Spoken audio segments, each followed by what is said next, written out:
right. Hello, everybody. Can you guys hear us? Can Give us we be heard? some thumbs up in the comments if you can hear us. You can hear us. If you can hear me, clap once. Something like that. Heck, I don't can you know, clap? see- Can you guys say clap or something? We see Josiah's with us. Hey, Josiah. You can technically Josiah. clap. Josiah. Hello. Omega 095 is great to see you What's again. Hello. We know it's been a minute. Yes. Let us know. Let us know that You you guys can can hear hear us. us nice and clearly. Sometimes this gets a little low, so Yeah. Yes. let us know if you can hear us. Sound check. Testing. Sound check. Testing. We Uno, are dos, a tres. family that's ready to speak. Can you hear us? Can you hear? Yes. Good sound. Josiah put a All thumbs up. right. Thank All right. Good deal. Good deal. Oh, Hey, my- and for those of you that are watching our live, if you're not subscribed, subscribe now so that you can comment and chat with us. Oh yeah, Yes. absolutely. This Please is your do. chance if you want to be heard. Yes, and we have some nice fun gifts today as well. So if you either become a member today, or if you support us in the super chat, or if you become a subscriber, there'll be some cool little Yep. animations you guys will be able to see. And we kind of changed some of the gifts so that they apply to the theme of this video. Oh, yeah? Today we'll be giving you guys some MaJeliv updates. We know it's been a couple months now since we've had a live. Yes. It's been Yeah. quite Yeah. the crazy summer. been a bit. We had the intention and plans to review more of the movies that came out this summer. Yes. But our schedules kind of took over. But nonetheless, we saw these movies and we're here today. And we still want to talk with all of you, to talk with you about these movies that we've been watching and how they impacted us, what our thoughts were, if we thought they were good, if they were bad, what we loved, what we didn't love. And yeah, just kind of hear what you guys think as well. And I'll kind of open up the floor, open up the Yes. discussion. So To a lot happened this summer, as well as the writers going on strike and the actors going on strike. So This has been an eventful summer. man, it's been Wild. a lot's been going on, so definitely overdue. It's lot of time to connect with you, and so yeah, we're happy that we're here today. Yeah. And Yeah. yeah. How are you guys doing today? How are we doing? How are we Man. doing today? I'm tired. Tired? Yeah, it's late. Got It's some. exciting. It has been way too long since we've gone live. Yes. Yeah. So That is it's very cool. I was really like, we were excited to get this up and running and to meet Right. you guys here. So Yes. Yeah. Very And happy. I know, Mom. It sounds like we kind of created like because there's a lot of movies to cover in this video. yes, in we this did live, make a so- list. We're gonna go through some of them quickly, and I'm sure knowing some of you that join us a lot, we kind of know where the conversation may end up going more. Uh-huh. So we'll just Yeah. kind of bullet point some of these, give a few thoughts, and then Maybe open up move on first. to the more juicy movies. They're not juicy, but like with more There conversation. might be one we forgot to put in, but we can just go down Okay. the list and Yeah. All right. But I think it's also I'll then we'll double open up check. the floor for Q&A if you guys want to talk about other things. Yeah. We do have, as I imagine, some of you guys are probably wondering about our AHSOKA reactions. Yes. And we have been a little bit delayed, but we are releasing episodes 1 and 2 tonight at 11. So I know it's late, but it's long overdue. So those two will come out together. There will be like one long, it's over an hour. It's our reaction to each episode 1 and 2, and then our commentary and thoughts on each. Yep. And so yeah, that's kind of a treat for having to wait so long for your Yes. patience. So Yeah. you can enjoy that tonight. That'll actually be around the time where we kind of try to wrap this up, so that you guys can jump over and watch Ahsoka. And then episode 3 reaction will come out very shortly. I'm working on that now. Yeah. But it's quite yes. the interesting reaction.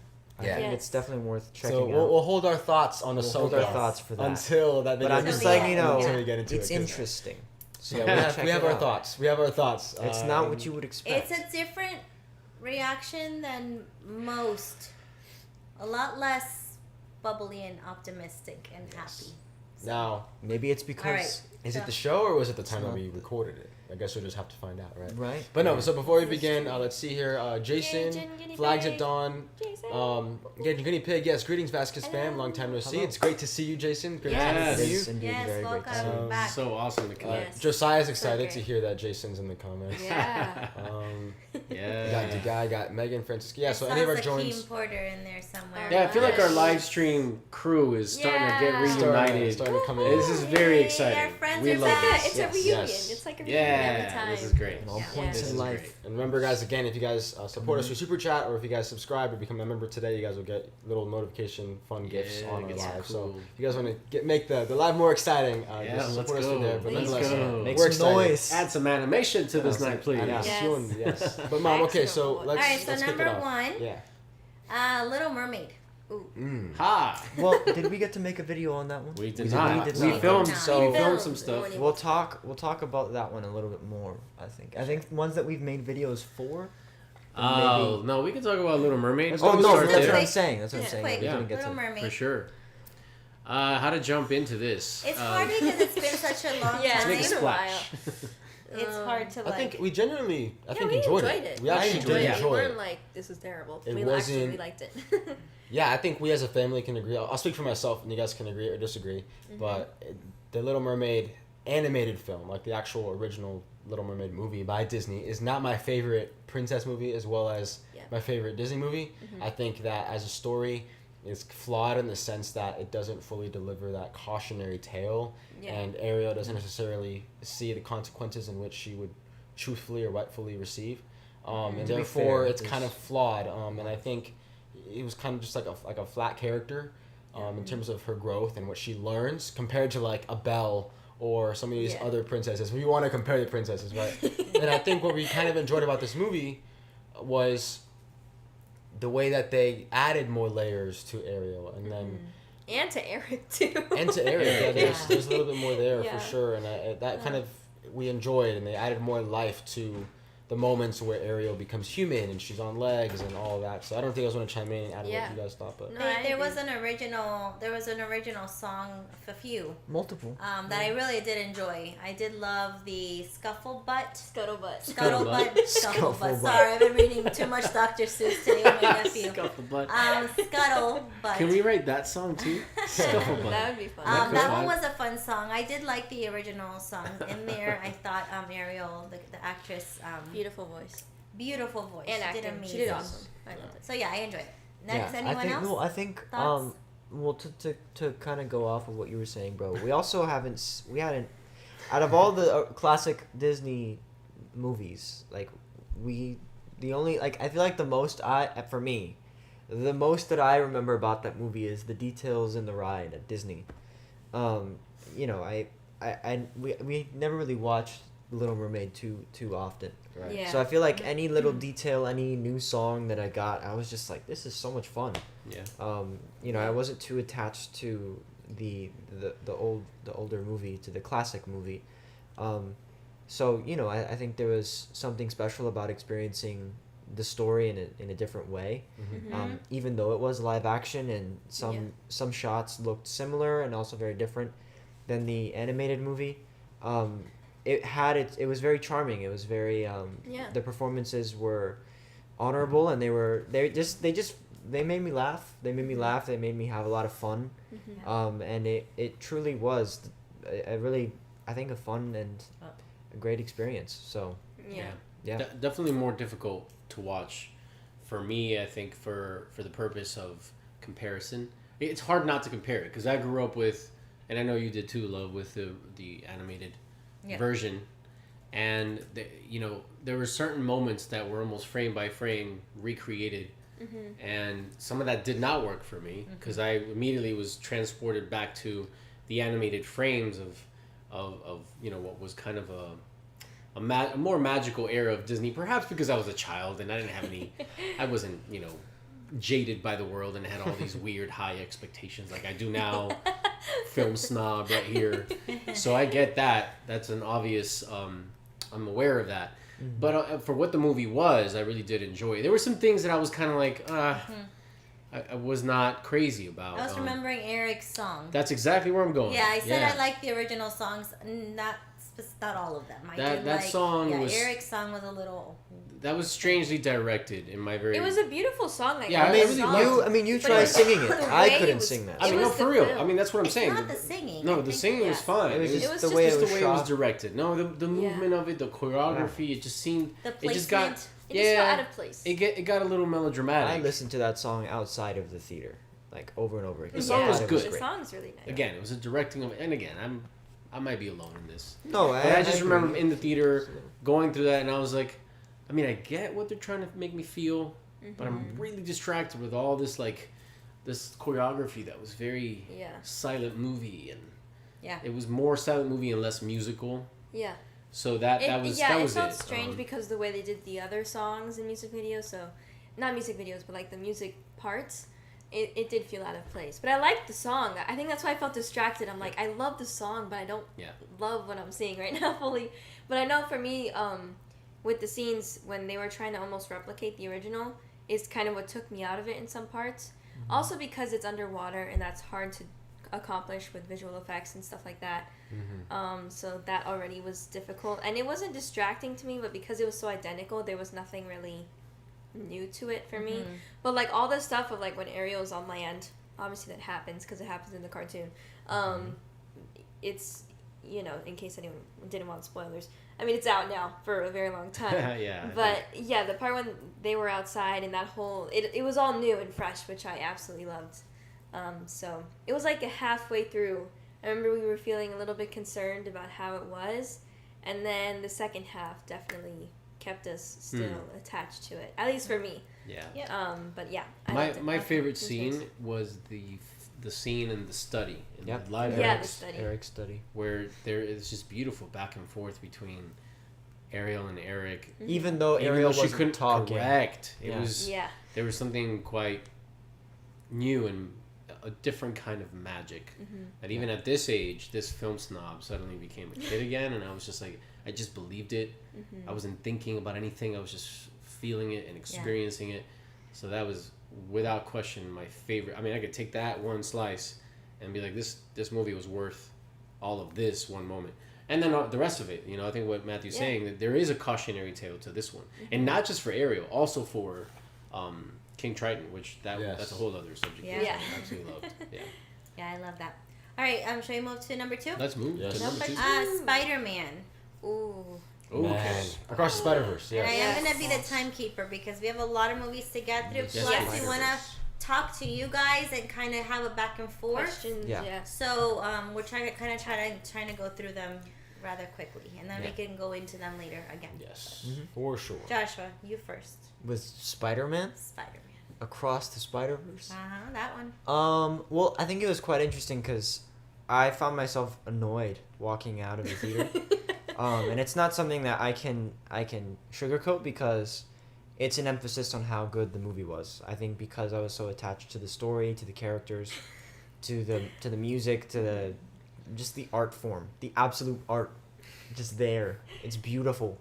I think me being so attached, and causing an annoyance, to have to wait for another movie isn't something that's happened in a long time. I think from what I can remember, of course, you know, maybe Infinity War, but I'm thinking back to like Desolation of Smog to Battle of the Five Armies frustration. From The Hobbit, You know, I think That because that was the closest thing we've had to like what it might have felt for us to watch like the Two Towers, right? Right, and watch have the to end wait, of the Two Towers. I mean, that's kind of how it feels. Or when you watch the end of Back to the Future Part 2, like if you watched it back then, you know, like that kind of man, because you know that there's an intentionality as to where they're going. Right. They're not just like leaving it open ended to, you know, continue it. And I'm not saying that because Infinity War and Endgame didn't have that, because there was 100% intentionality there, and that worked out wonderfully. But I truly, I mean, Spider-Man Across the Spider-Verse is probably one of my favorites of this year so far.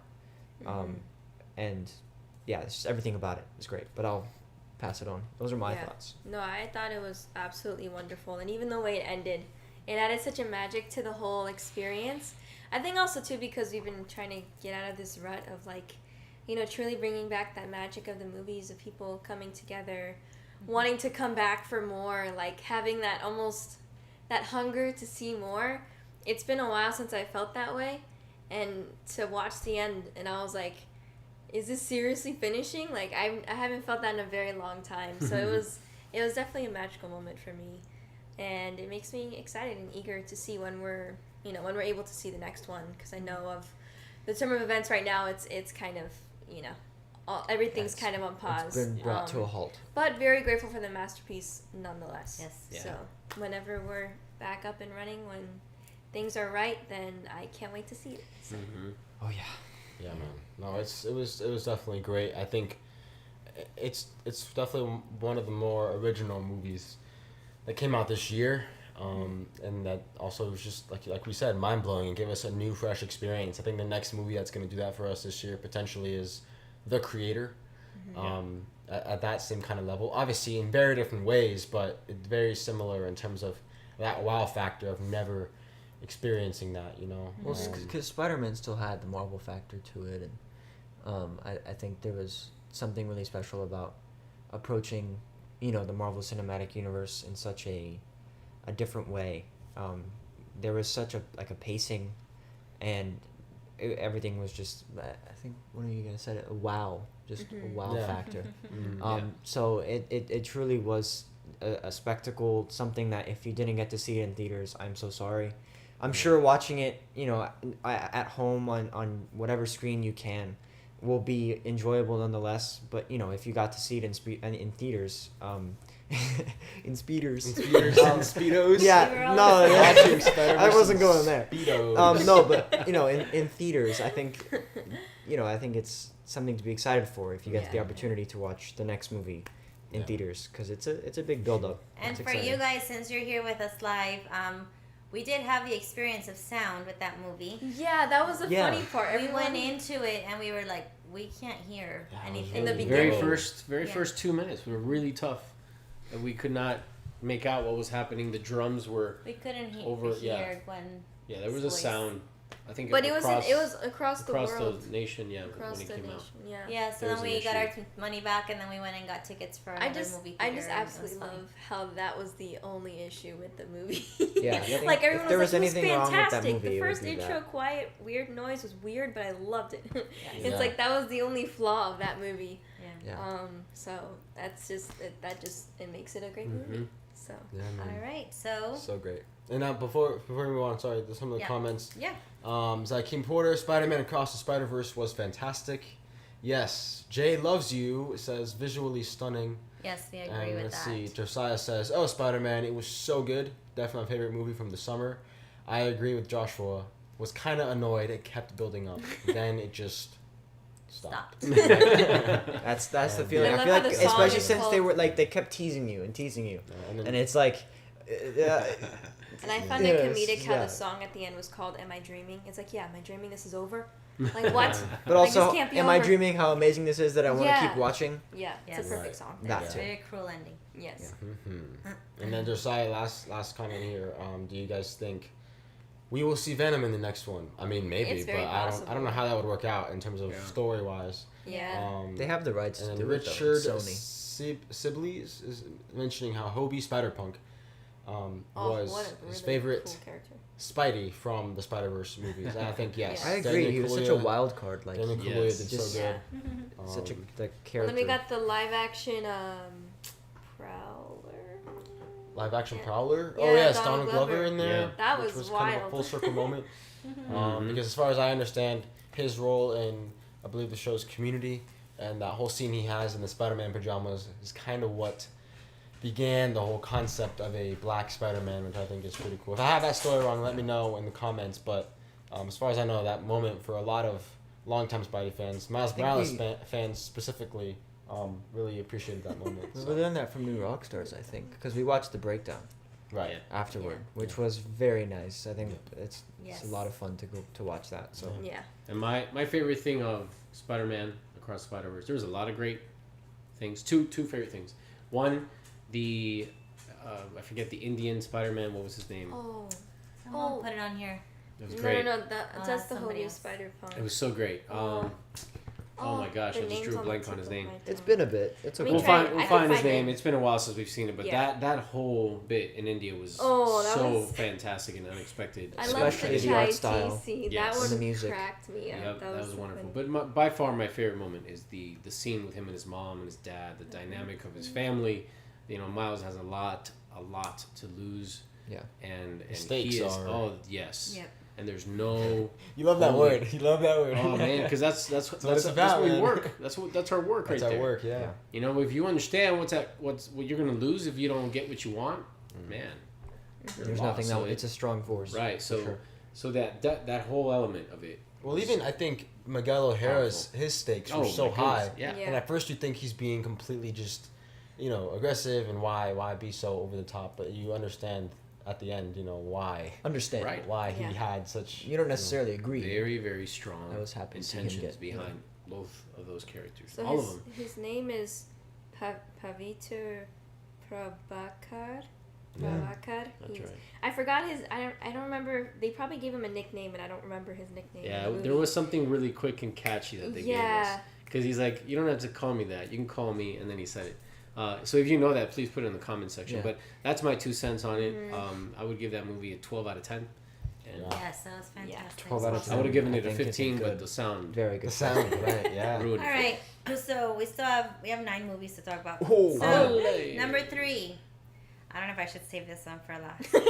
You're gonna say something, Joe? Well, no, just really quickly. I was gonna say the one that we forgot to put on there was Guardians of the Galaxy Volume 3. Okay, well Oh, that'll but be I the think last one. That'll be We the did a last video for that one, right? we did. We did. So we can. Well, we did do a video, yes. So, So I then- think over yeah. I mean, sure, if you guys haven't seen that video, you guys can definitely check that out after Yeah. this Yes. live. But yes, we've Overall, we covered loved that. it. We thought it was a great closing to the Guardian story, Wonderful. and it was heartbreaking. It was heartbreaking. It was. Cannot forget that it was heartbreaking, but it definitely Shattered. is also. I think it also warmed your heart as and well. it felt and, like classic Marvel. Yeah. Yes, so it did. definitely loved it. We Yeah. approve of that There's one some hope. as well. Mm-hmm. Pav. Yeah. That was the nickname. Pav. Pav. Thank you. Thank you. Nickname is Pop. Nick- Who said that? Who told us? Sharon. Sharon. Sharon. Thank you, Sharon. Thank you. Bahirani. Thank you, Yes, Sharon. thank you. Gracias, you. Sharon. Thank you. Okay, so Okay. The Flash. Let's go DC Oh. for a little bit. Goodness Okay. gracious. All right, Flash fans. If you're a fan of the Flash, just remember, it's okay to disagree. Agree to In life? disagree. Yes, don't get We'll mad go. at We'll go us, through this please. quick. we love DC. We promise. Okay.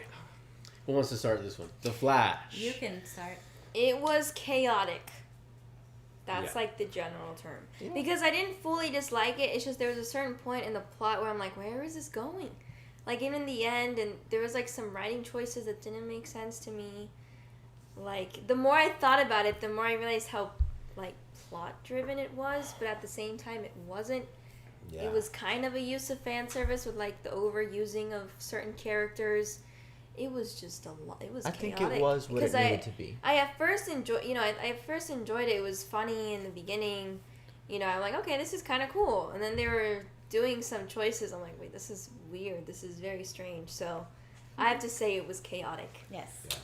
Yeah, I think the movie unfortunately suffered in a way I think it was always going to suffer in the sense of it kind of had to clean up the mess of a lot of what came before, but also it was the result of a lot of studio interference, not just with that movie, but with the entire DCEU and trying to clean up the mess that was, the chaos, truly. I mean, truly chaos. And not only, we did go into it optimistic. I mean, the trailers did kind of give us something that was promising, that we were like, wow, this could actually deliver and give us something new and original. And of course, there was also kind of the sour taste because of all the real life drama stuff with going Ezra on. Miller, right? Yeah. But putting all that to the side, right? As a story, as a character journey with Barry Allen, right? I don't know. Maybe you guys can agree. I know that during the movie, as it was going on, I was like, wow, they're really taking their time with this. The pacing. I was like, wow, this is long. Like, how long has it been? And then the whole story kind of paid for it. Sorry, our Our dog, dog is is, living in the video today. wants to be I She's really- stolen a sock and It she kinda wants to really show don't- all of you You what shouldn't she's pet her done. because she's She has a sock in her mouth from She's Joshua's com- closet. she's completely taking advantage of the fact that I don't, She's even, let I her don't know stand if right that's here my in the sock. middle. That's She probably went- It was she in went the into the laundry laundry room. room. and I'm done with my laundry, so that's Okay. not. I think That's Okay. not mine. Now she's gonna park it. She's just Yeah, gonna she's sit just and She's gonna chill. park she's chilling. her- and- Everybody say hi to Outside. our Yeah, dog. hi She's a little Marcelli. off screen right But now. anyway, all in all, yeah, I think that movie was just unfortunately just kind of a mess. It had a lot of potential. I think there were some good dynamics there, definitely. For Barry Allen, for his character, for And I that loved relationship with Supergirl, the too. mom. She was great. Supergirl was great. Again, bringing Michael Keaton back was also just phenomenal. I think there was a lot of nostalgia there. I think he was probably one of the best parts of that movie, if not like that really just great. I think core Supergirl anchor, was. I think Supergirl too. They both Yeah. were. Yeah. I think it's unfortunate that there haven't been enough roots and a foundation for that to continue to go. And ideally, those are two characters that we want to see more of, specifically Supergirl. We thought that she was great. And then she Sasha, just But I Gadget, don't yeah. know if we will. Yeah. killed. But who knows? Weird. We just genuinely don't know. Yeah. I was left wondering if she is going to remain Supergirl, But I don't. or she will be recast. It was just unfortunate because it obviously fan service isn't bad, but it was like an overload of too much service that there was no substance. There was like no plot. It was just like an appeal to the eye because you had everyone you ever hoped for to be in this movie, and then it was just it was I chaotic. think the It was- biggest like disappointment for me, like the weird thing that kind of left me unhappy more than anything else, was the deal with the mom. Like, to me, it was strange that he wouldn't want to see who murdered. I his mean, the mom. premise of the movie. That was a plot hole. Yeah. They I didn't even think mention we that. were- They didn't even mention, like, wouldn't you want to know who killed your mother versus changing the tomato location of a sauce. tomato sauce? Like, I mean, I get it, but you can kind of see who killed your mother. Like, he had like no awareness of what happened to my mom, who killed my mom. Like, nothing was addressed. Yeah. That was- bothered me. Yeah, So- that was so strange. It reminded me of times we've come up with stories that we start writing, and we start asking these questions, and when we land to a place where we can't answer the question, then in our process we're like, okay, this isn't going to work. We need to be able to answer this question. And so sometimes it leads to a complete rewrite until we can answer the question. I think they asked themselves the question, yeah, but who killed Barry's mom? And then they said, well, we don't have to worry about We that. don't have to Let's worry just about it. We focus have on- enough to worry Yeah. about. And yeah. that was a mistake. It's just That was strange a because mistake. like and I know every superhero is different, but like if you go back to like a Batman, the first thing he was after was to get back at the person who killed his parents, right?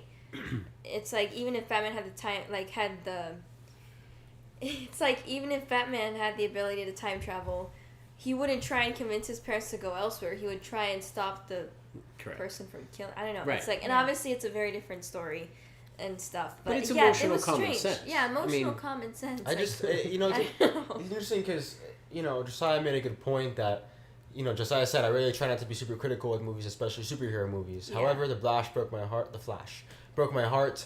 I did not enjoy the movie at all. Like Jimmy said, it was very chaotic. And it's that, I think as a family, you know, we've kind of, us three specifically, have grown up watching superhero movies, you know, Yeah. Marvel and stuff, and DC as well. And yeah, I mean, they're superhero movies. They're fun. You don't necessarily take them so like seriously, right? But there was a level to, like, for example, the Marvel movies and even Zack Snyder's DC movies where there's a certain quality to them, a certain vision where the director and, you know, the creative team's vision is truly seen to fruition. And so at least at the bare minimum, you have you know, an experience that has a kind of this wow factor to it in terms of what you're experiencing in a movie theater. And Yeah. unfortunately, The Flash 2 just the CGI just wasn't justified. Like, there was just the movie, unfortunately, just didn't feel like I mean, there was any. I will you say know, there was some sequences that I did enjoy. Yeah. Right. That gave me Yeah. goosebumps to witness, and But the there's, music was great I think too. a lot was compromised because they just didn't.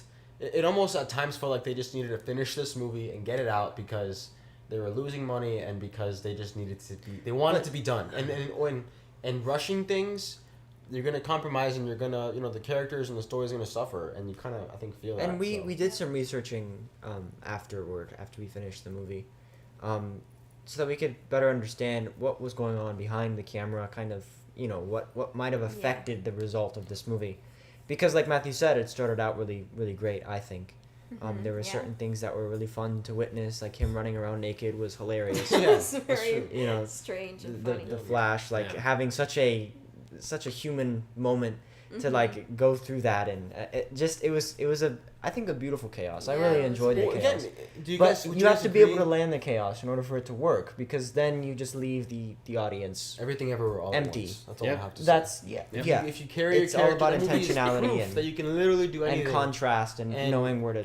Yeah. Yes, But what I was gonna say, to your point Oh, about yeah. really great moments in that movie, would you say that, like, to you, there were moments that felt like completely different movies, almost like people, you could feel the creative, Yeah, and I the feel creative like shifts that happening moment behind the the moment at scenes. the end, I think, is what did it for me. I think that's the heartbreaking part. With George Clooney. George Clooney. Yeah, that's that his was- name. I think that was really frustrating because that's probably a Batman we'll never see again. And just, I think Well, it that also that was just anticlimactic. it was anticlimactic, and also it was telling us everything we've seen is going in the trash. So I think that honestly like sweeps the rug from under you, and it's all like well, So yeah, it's, Well, it was strange because like in the end you would think he reached a conclusion like, okay, he did it, he let go, and then he changed the row, and then now he's in another universe. Like what? Like he changed things. It was just. And we do have some comments, Matthew. I don't know if you want to read Yeah, them let's before we move on include to them, the please. next one, because we do need to move to the next Yes. one. Let's see.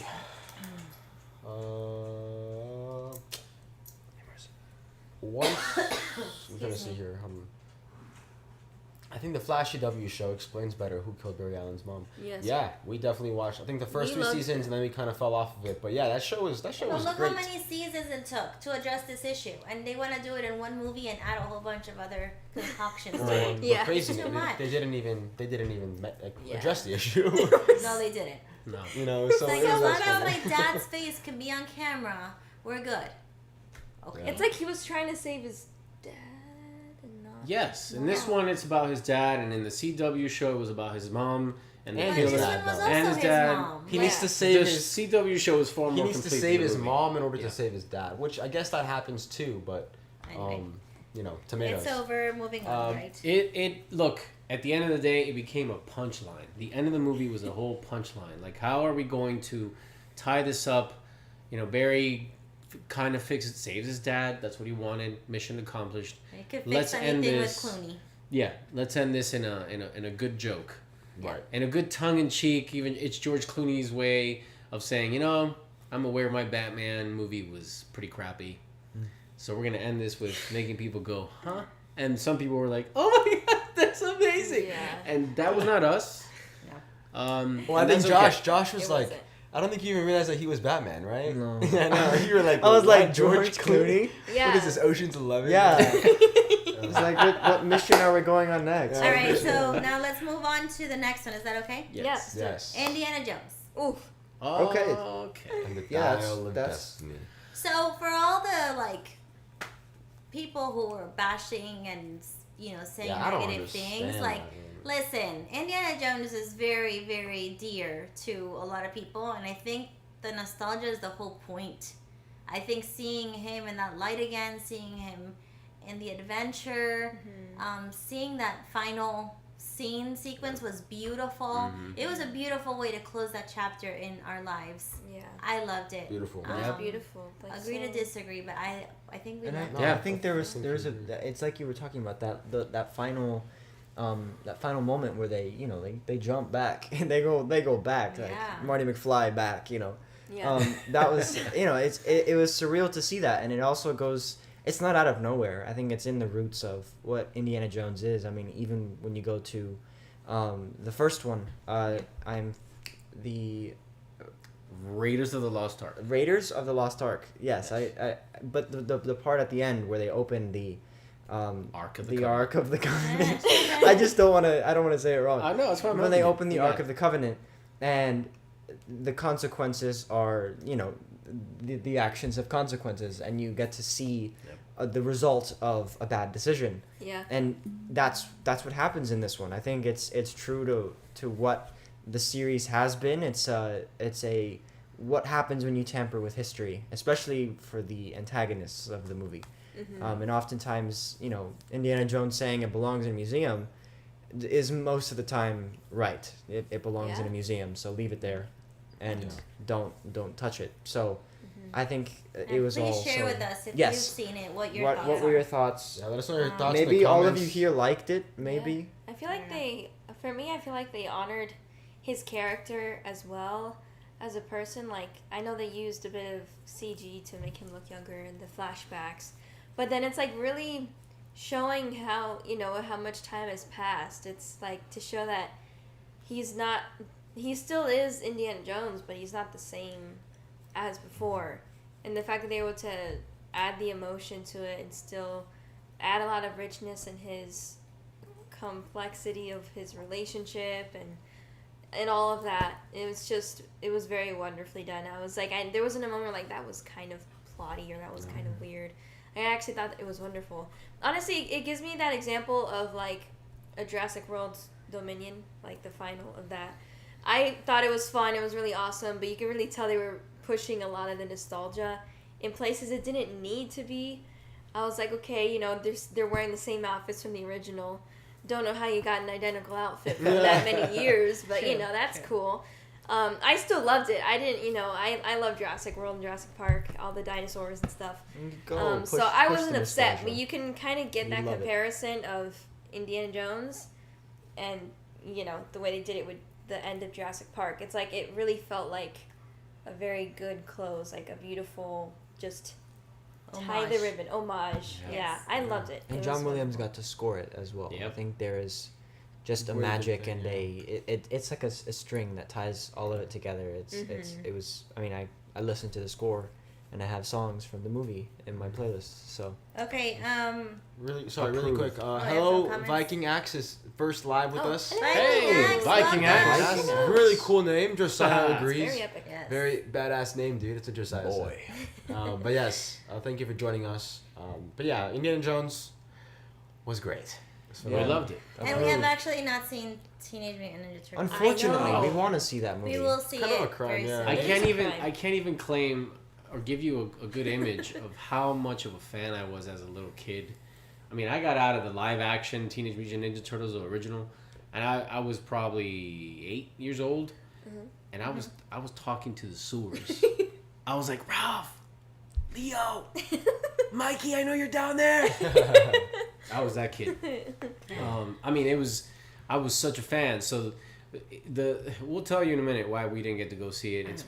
It's gotten beautifully busy with our family situation, and we can't wait to share some of that. But we're gonna get through these movies first. Really, last note on Indiana Jones. I have to say this. I absolutely loved that the whole of the character's arc was respected, so that it ends with that shot, that scene with him and Marion. I was in tears, man. It was so beautiful. That was wonderful. The resolution to such a long lasting tension between those two. It just gets concluded in such a real way. My favorite thing is the way he takes off he takes something off the fridge, or it's been a while now since we've seen it. Earlier he put a magnet on her face, and then he takes the magnet off. and he uncovers it so that she doesn't notice. Yeah. It's quite brilliant. That whole scene felt like a little indie film. And that to end it that way was masterfully done. So anyway. Yeah. Next. So the guy was asking quickly why not Fast X. We are really big. Our kids were you guys were too young to see the first Furious, when they first came out. Yeah. I feel like it's asking somebody. I mean, it's not this extreme. It's like, go watch 9 movies. Watching One Piece. It's kind of it has to be a lifestyle, or else it's going to be for a very long time. Catch up. We just haven't honestly had time to watch all of them. Kind of like us in the Mission Impossible movies. I think we've only seen the first one. Yeah. It's one of those series that we just haven't gotten. And around it's a to crime watching. to show the 10th and not the other 9 first. Right. Like, you have to watch it in order. And there's another one, right? Another one that's gonna come out. I think they have one there's more. part 1 and 2. So yeah, this is part 2 coming So I out, mean, we have time. Yeah, We'll see it maybe. Maybe. Yeah, the only thing I know that was that Charlie Puth song, the family one. Well, that Till was I from See the You Again. That was like the seventh 7th one. I remember that song was like big. Yeah, but Jenny, you're saying it spot on. These guys are just too little. Yeah. And we were busy learning how to parent them. And needless to say, it was hard to convince ourselves to go watch a fast car movie when I really enjoyed going to the movies with them, and there weren't a lot of movies we could go see together. Here, I'll sum it up like this. I tried taking Matthew when he was, I don't know, you were 3, maybe 4, when I took you to see Batman Begins. Oh my gosh. That was a mistake. We were out of that theater within the first 5-7 minutes of that movie because he was so scared. So I quickly learned as a young dad, okay, I can't bring my kid to all the movies that I want to see. That's not going to work. So that's why Fast and Furious just kind of got put on the shelf. Yeah. We'll get to them. We will. And it's really not... I'm not a fan of those movies. Like, I can do without. It's not my style of You know what we are a fan of, though? Family. We love that. Yeah, so therefore, But I'm okay with them we're watching it. I'm unofficially okay fans. watching a chick Yeah. flick at home. Yeah. Whatever. I'll join you on the trip. But that's family is Vin Diesel's ultimate superpower. So Yeah. I mean, credit to That's- them. that's the whole thing, I yeah. think those stunt people, the It's drivers, fantastic. I mean, hats off to them. I I am don't know how you very make a movie impressed like with that. the things It's- that they do. Yeah. Right. Yeah. So yes, I'm not trying to bash those movies. Those movies take a lot of work, and I think the people who make them are amazing. I could see you driving one of those cars, Mom. I can, yeah, it would be cool. If it was a monster truck, We'll make if it was a a video. monster truck, she'd be happy. I love big cars. Oh my gosh, that'd be But- sick. Oh man. Anyway, whatever. All right. What other comments can Moving you on. say Let's see before here. as we Comments? move on? Josiah, I'm glad to hear I'm not the only kid who talked to the Ninja Turtles in the sewers. Ha ha ha. Kevin Matthew, I'm bummed Dune Part 2 got pushed back to March 24th. Yes. Me too. 2024. Big bummer. 'Cause But that movie was quite the experience. Yeah. I mean, That was. visually and just. I remember watching it in IMAX. It was like, bro. It was Yeah. like so much. to strange, take in. but Let's see. it felt otherworldly. so It was have you guys really cool. Let me see. really as someone dry. who's approaching 40 in a few years, Chris Wake says, I'm hoping for more older heroes being happy when we see them again for once. Luke, Han Solo, Indy, Sarah Connor, Logan. Yeah, that aging is okay. That we've Yeah. tended to see a lot of these older heroes of ours angry, like Luke, like Solo, and I think someone said it. I don't know, but that they feel like they appreciated the way they ended Indy's story compared to Han Solo's. Correct. That's exactly which what I I was think trying to is- hint at. Somebody yeah. picked up on that. Thank you for saying that. Yeah. Yeah. And I Very think much- Sometimes. Sorry, go. No, I was just saying that I was intentionally hinting at how they ended Solo. It was. It was Chris Wake that said that. Yes. Mhm. Thank you, Yeah. Chris. Han Wake. Solo, Well, the character, for- not the Han movie. Solo. For me, Yes, with yeah. Indiana Jones, like I just thought it was beautiful because, and again, time has passed, and I'm not trying to insult them, but it's like I know sometimes when you see an Indiana Jones movie, you want to have the same feeling of like him being young again and him being able to move the way he used to and do certain things. But it's like the truth is that he's not that young anymore. Like, Yeah. he is an old man, a Yeah. wonderful old man. But it's just it's not the same anymore. And I Right. think sometimes that's emotional to see so much time go by. Like you feel nostalgia and you feel. I know I felt emotional, and I wasn't even Absolutely. alive when those movies came out. I'm not calling them old, but I'm You young. totally are, Jim. No. Yo, it's okay. They're Listen, older. aging- But yeah, they're aging. I just thought it was beautiful. Like, oh, it's an old couple. Like, they're so sweet. Like, Yeah. it's just so cute and just so beautiful to see that. To see their characters have a beautiful, happy story, a healing story. And to work together again Yeah, after so long. yeah. And to see the longevity of love and overcoming and like you don't see that a lot nowadays. And yes, to see them have that beautiful moment was quite special. Shall we move on? Let's move on. A long list here. Okay, Joshua, Transformers. Oh, okay, this is a good one. So if you didn't get to see this one, Rise of the Beast. now, Rise of the right? Beasts. I mean, I thought it was great. I mean, there's of course the factor that I love. I mean, we went to go see Age of Extinction in theaters, and that was, I mean, seeing a dinosaur robot turn into this giant fighting thing in Optimus Prime, and watching Transformers Prime, the animated show. If you've seen that show, the theme is epic. It So still good. is. Watch the intro again. You weren't crazy. It is epic.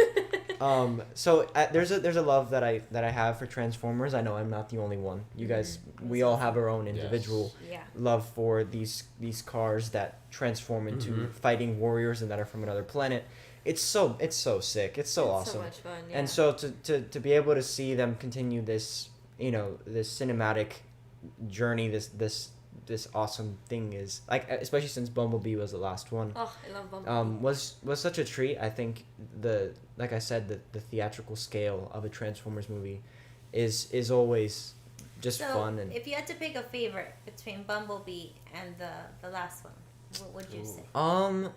I probably would still say Bumblebee, Yeah, I'm on just Team because Bumblebee, too. it's I'm a not lot Jamie it's a lot Foxx. more grounded and but the action sequences of this movie were unreal. Like there was awesome. one shots of Transformers.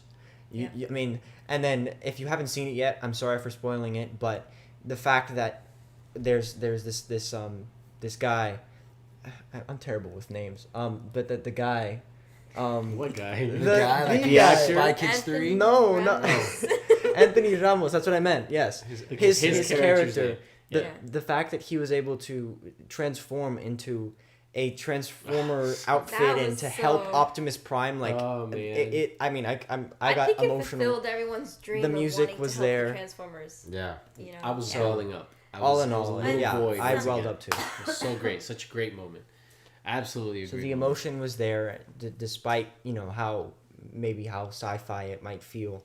Yeah. There was heart to it, and there was just it was fun. It was great. It was epic. So, I loved honey, it. for I thought it us was who great. are the G.I. Joe generation, Oh yeah, that at the end. how do you feel about that possible crossover? So The excited. multiverse. So excited because if we keep going on the track of Bumblebee, then Rise of the Beast. Rise of the Beast worked because it pulled on these strings that we experienced as kids, watching these cartoons in the 90s that originated in the 80s. There was such a care for story and themes Yeah. of family and unity and resilience and fighting and never giving up. And the odds are always great, and it's just we need this kind of content in the world, these kind of movies, and it just felt so like at home. And so at the end, when they tie in now also G.I. Joe, come on, man. Like, I think in my life, I've only ever played, I had a kid sister, so a lot of our action figure situation was always, I had G.I. Joe and then her Barbies. And we'll talk about Barbie later, but that's how it was. Like, I didn't have a lot of Star Wars G.I. figurines. Joes were like the Barbies that the boys played with. They're action Kind figures. of. It's different. Yeah, But if action you didn't have a figures. Ken, a G.I. Joe Well, works perfect. I mean, Well, my mom, what's great I is would that- take off the Barbie's legs, and Right, because Yeah. that's 'Cause they're not action cool. figures are meant for combat. I know, and for, sorry, you know, action, I get The it. trenches So Barbies and- were action figures too. Yes, they were. They were That is stiff true, action in a figures. matter They of couldn't move speaking. the joint. Yes, Correct. okay. If the Barbie owner so wishes for it to be an action figure. Oh, yeah. listen, my Oh, sister's Luke Barbies Skywalker went was across my the Ken. galaxy. Barbie I can had do Luke anything. Skywalker as my Ken because I Yes. didn't have a Ken. Yes. So there was a Luke Skywalker doll. I'm like, okay, you'll be May the Ken. force be with you, Barbie. So that's what I'm saying. It kind of brought the kid in me to the happiest place because Transformers and G.I. Joe and that universe is being again. It's story driven and character driven because if you just lead by plot, and we'll get into maybe some of issues of just by plot, that's a problem. So hopefully they honor characters, and then we'll be good. So hopefully it's exciting. It is exciting. The promise there, Yeah. the potential is there, but only time will tell if they do a good job of And merging someone those. I wanted to not ignore, there was a comment about Sonic, how the third one is looking to come out soon. Oh my gosh. Yes. It was a little bit That higher is, there. I mean, come on. Let's go. My concern is that it's going to get delayed because of the strike, Yeah, that's Yeah. true. Well, I mean, a lot Probably of everything, yeah. which is like Which again is, yeah, Spider-Man Across Spider-Verse delayed. So hopefully it does come out sooner. We really don't, want that to happen, but we'll see. We'll see how that. all right. So next one is Haunted Mansion. Oh, no, Haunted- five. No, because this one you guys can't really talk Right, I about. remember Which it. one? Mhm. Barbenheimer. Oh, no, yeah. I mean we You're can. You're okay? I was talking about You guys can Barbie. talk about your general I know ideas. it bothers Cool. you. We've You heard haven't some. seen it. I mean, it doesn't. I mean, Okay. Cool. We weren't able to see it yet. we're cool with it. It's been. So It's been a yeah, minute. let's. What we could do is talk about Haunted Mansion, take like a 5-minute break, and then just Maybe- be us three. that's and a good then idea. Oh, that's something cool. like that. Or- Yeah. And then Okay. bring them back in at the end. Yeah, let's see if they have any questions. Yeah, so we'll far take a- with we'll take a what we break. have Yeah. so far. What we've said. So yeah, well we'll take some Q&A now. Probably take a quick break. Do you want to do Haunted And Mansion then really we'll quick though? take- Before We we. can do Haunted Mansion. Haunted fast. Mansion. Yeah, Yeah, let's let's do do that. Haunted Mansion. We'll do Haunted Mansion and then. I will say, guys, I'm gonna start off. It's gonna be very difficult for me personally to talk about Haunted Mansion and Rosario Dawson's performance in that because I cannot right now. I cannot make sense of Ahsoka. So I'm just gonna say that. I'm gonna put that on the shelf, and we'll talk more about that later. Because in Haunted Mansion, she was amazing. And her and the rest of the cast of that movie, I absolutely loved. I didn't think I was gonna love it as much as I did. I was kind of ready for some moments to be kind of like, okay. Yeah. Is this a pre-episode 3 feeling or a post-episode 3 feeling? This is a pre-episode 3 feels. Okay. Yes. Free 'Cause episode I thought 3. episode 3 repaired. Yeah, some I of thought those episode It did. 3 was very It did. refreshing. Okay. Yeah. It did to a degree. It did. Okay, you still a little Yeah. hurt. Our reaction to the first and second episode comes out at 11 p.m. Folks. Yes, let's Go save check that out. for Yeah. the 11 11 p.m. p.m. We've got a lot of people in. Hello, Yeah, if you're Some new. thoughts. Hello. Hi everybody, that's Hi, new. Thank you for welcome. joining us tonight. Hello. Okay, So- so what about Rosario Dawson? So Haunted So Mansion? yeah, in the Haunted Mansion, she was absolutely wonderful. fabulous. And I mean, she's such a great. Like at first, there's so many layers to her because you're like, I thought at first she was. Oh, I don't know. If you've not seen it and you don't want it spoiled, you plug can your mute ears. us for a little bit. just Yeah, mute us just for a little mute while. us. But if you have seen I'll it, give you a thumbs up when you can when you're Yeah. yeah, we'll just do two. Everybody will give them 2 thumbs up when spoilers So are done. nobody who wants spoilers, mute. So here we go. 5, 4, 3, 2. This kind of feels like Blue's Clues when you Yeah, get yeah, people yeah, to exactly. interact with you. It's kind of cool. Just gotta. Anyway, so here it is. So there was a moment in the movie when we first meet her and the little boy. I was wondering. I thought they were ghosts. At some point I thought, is this going to be like some sort of reveal that they've actually been dead this whole time? Because there was just so many layers that she seemed so like timely. Like there was her and her son. They were just there was so much gravity to them. Especially that young actor, he was fabulous. Yeah, the kid, yeah. And I mean, the kid. Lakeith, he's Lakeith, man. I He's mean, Lakeith Stanfield, he makes our job look so easy. Like anyone can just step in front of a camera and just do it. But Yeah. that's the mastery of just knowing what you can do. And there's so many times that I love that the camera just kind of stayed on him and he was just alive. Yeah, he really but brought the that whole character to ensemble- life. Yeah, and just believed everything he was going through. As ridiculous as it may seem, it's freaking But he terrifying. believed it. He believed it. Freaking So terrifying. Yeah. I just So- I loved it. I absolutely love that movie. I've I always can't. enjoyed the ride. I have very precious memories with that ride, and I think having a movie now to fit that story is really Yeah. cool. I thought it was a great movie. I had so much fun, and when I heard it was the same, baby. the same creators as Pirates, I'm like, okay, this is promising, and also to create its own story. Like I was scared, but that kid was. Oh, I wish I could remember his name. awesome. I'm gonna find But out. he was so he was I don't know so why I'm remembering good. the character's name to be Sam, but I'm. Oh yeah. Oh, wasn't it? Probably. But somebody- yeah, I loved it. It Richard was so Sibley's good. mentioned. Did you guys already talk about Dungeons and Dragons and Super Mario Bros? I added don't it to know the if list that was- because you said We so haven't, good. but that was so. Technically, this is like the Travis. summer movies, and this Travis. was Travis, Sam, listen. To Chase me. That's Dillon. why I hesitate Chase to say Dillon certain plays things. Rosario Dawson's son, Travis. Travis. And she plays He was Travis Gabby. is a legend. fantastic. Yeah, I I Travis mean, is his awesome. dancing at the Oh, end. by the way, IMDb score is 6.2 out of 10. Nope, disagree.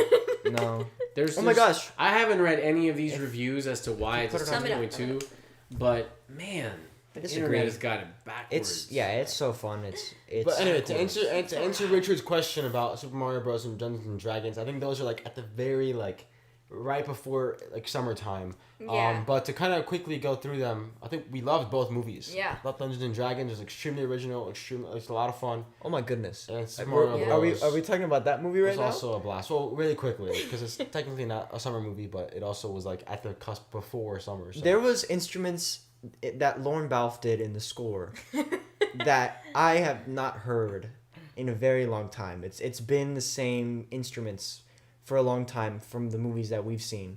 So to hear, certain main I just cinematically the balance of comedy and drama and emotion and knowing when to make a joke, when not to make a joke, the action sequences, the CGI, the mixing of fantasy and reality, like real life shots, and So, I mean, so it's good. just, I mean, if you play Dungeons and Dragons, if you don't, it is just a blast. Go Yes.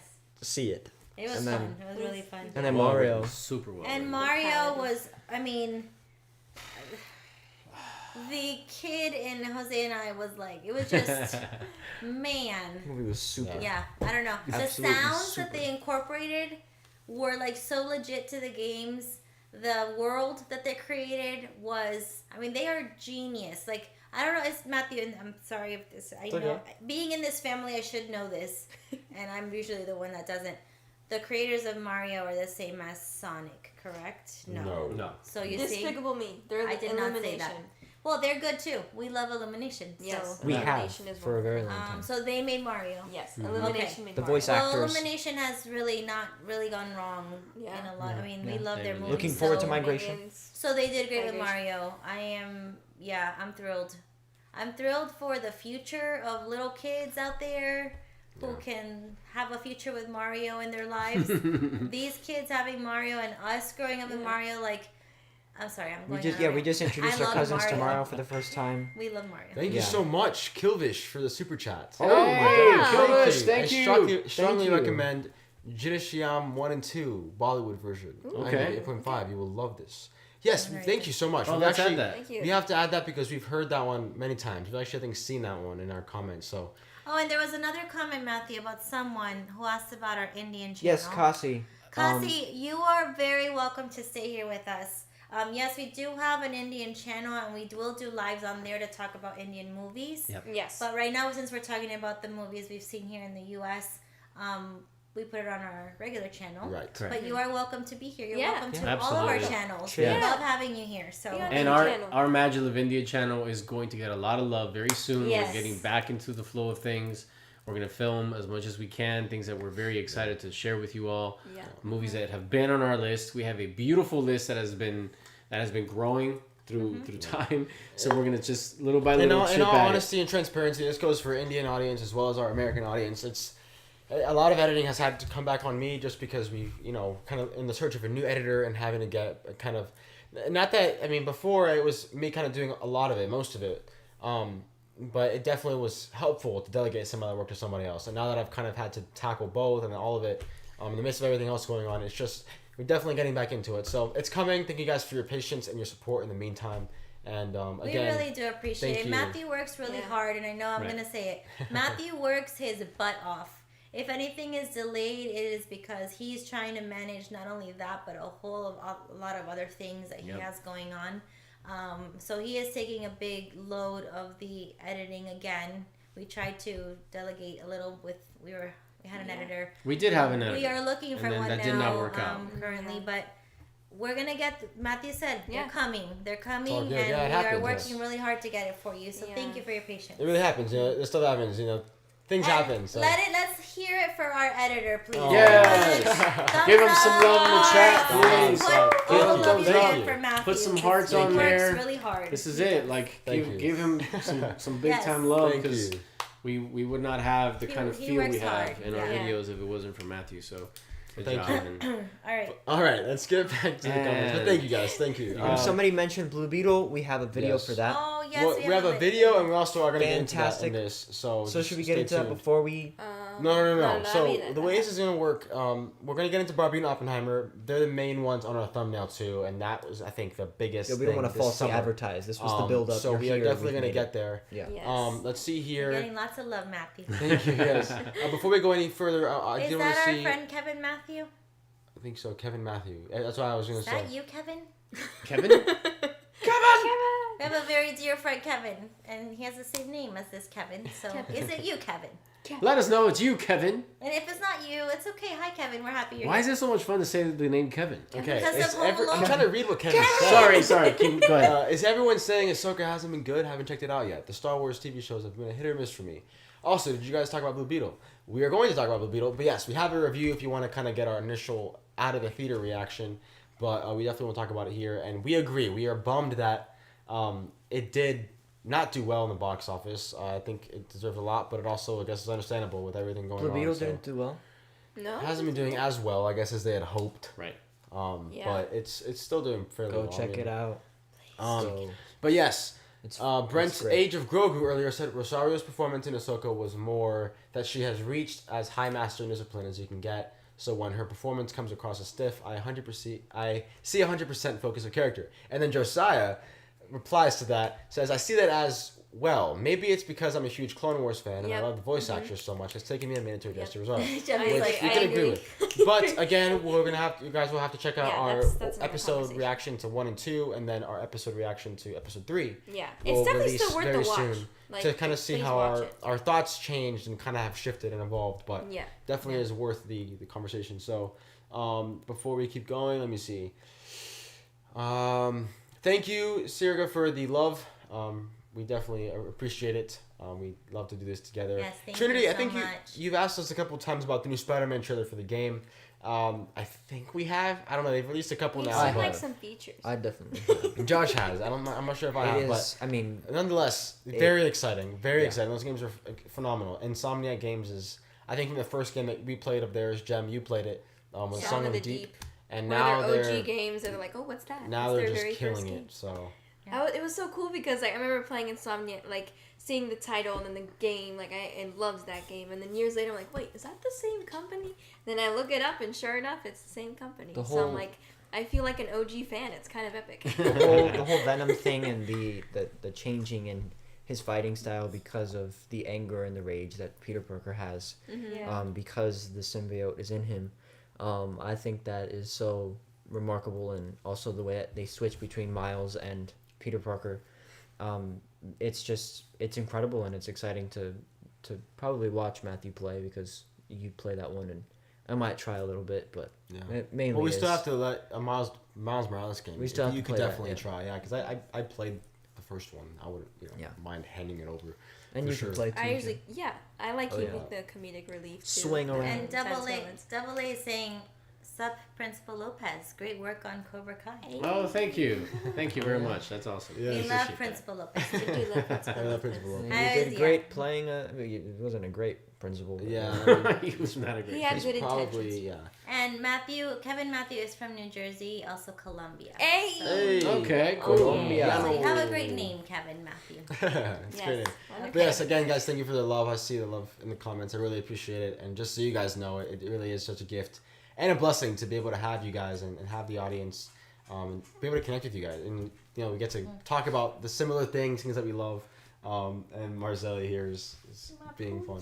But yes, guys, so thank you. I really appreciate it. And I definitely, I love editing. I think that's one of the things that I find the most gratifying about when I do edit and when we do release videos is seeing your guys' reactions to our reaction, and then getting to connect in the comments. Yeah. And it's just, that's, I think, really just been such a beautiful thing. So, all right, let's see. Let me know Brent, when Age of you're- Grogu, is looking forward to our reaction to episode 3. Also moves at a faster pace, so looking forward to it. Yes. Yes. All right, so next we have what? Okay. What is next? I'm British all of a So sudden. we have Barbenheimer. Okay.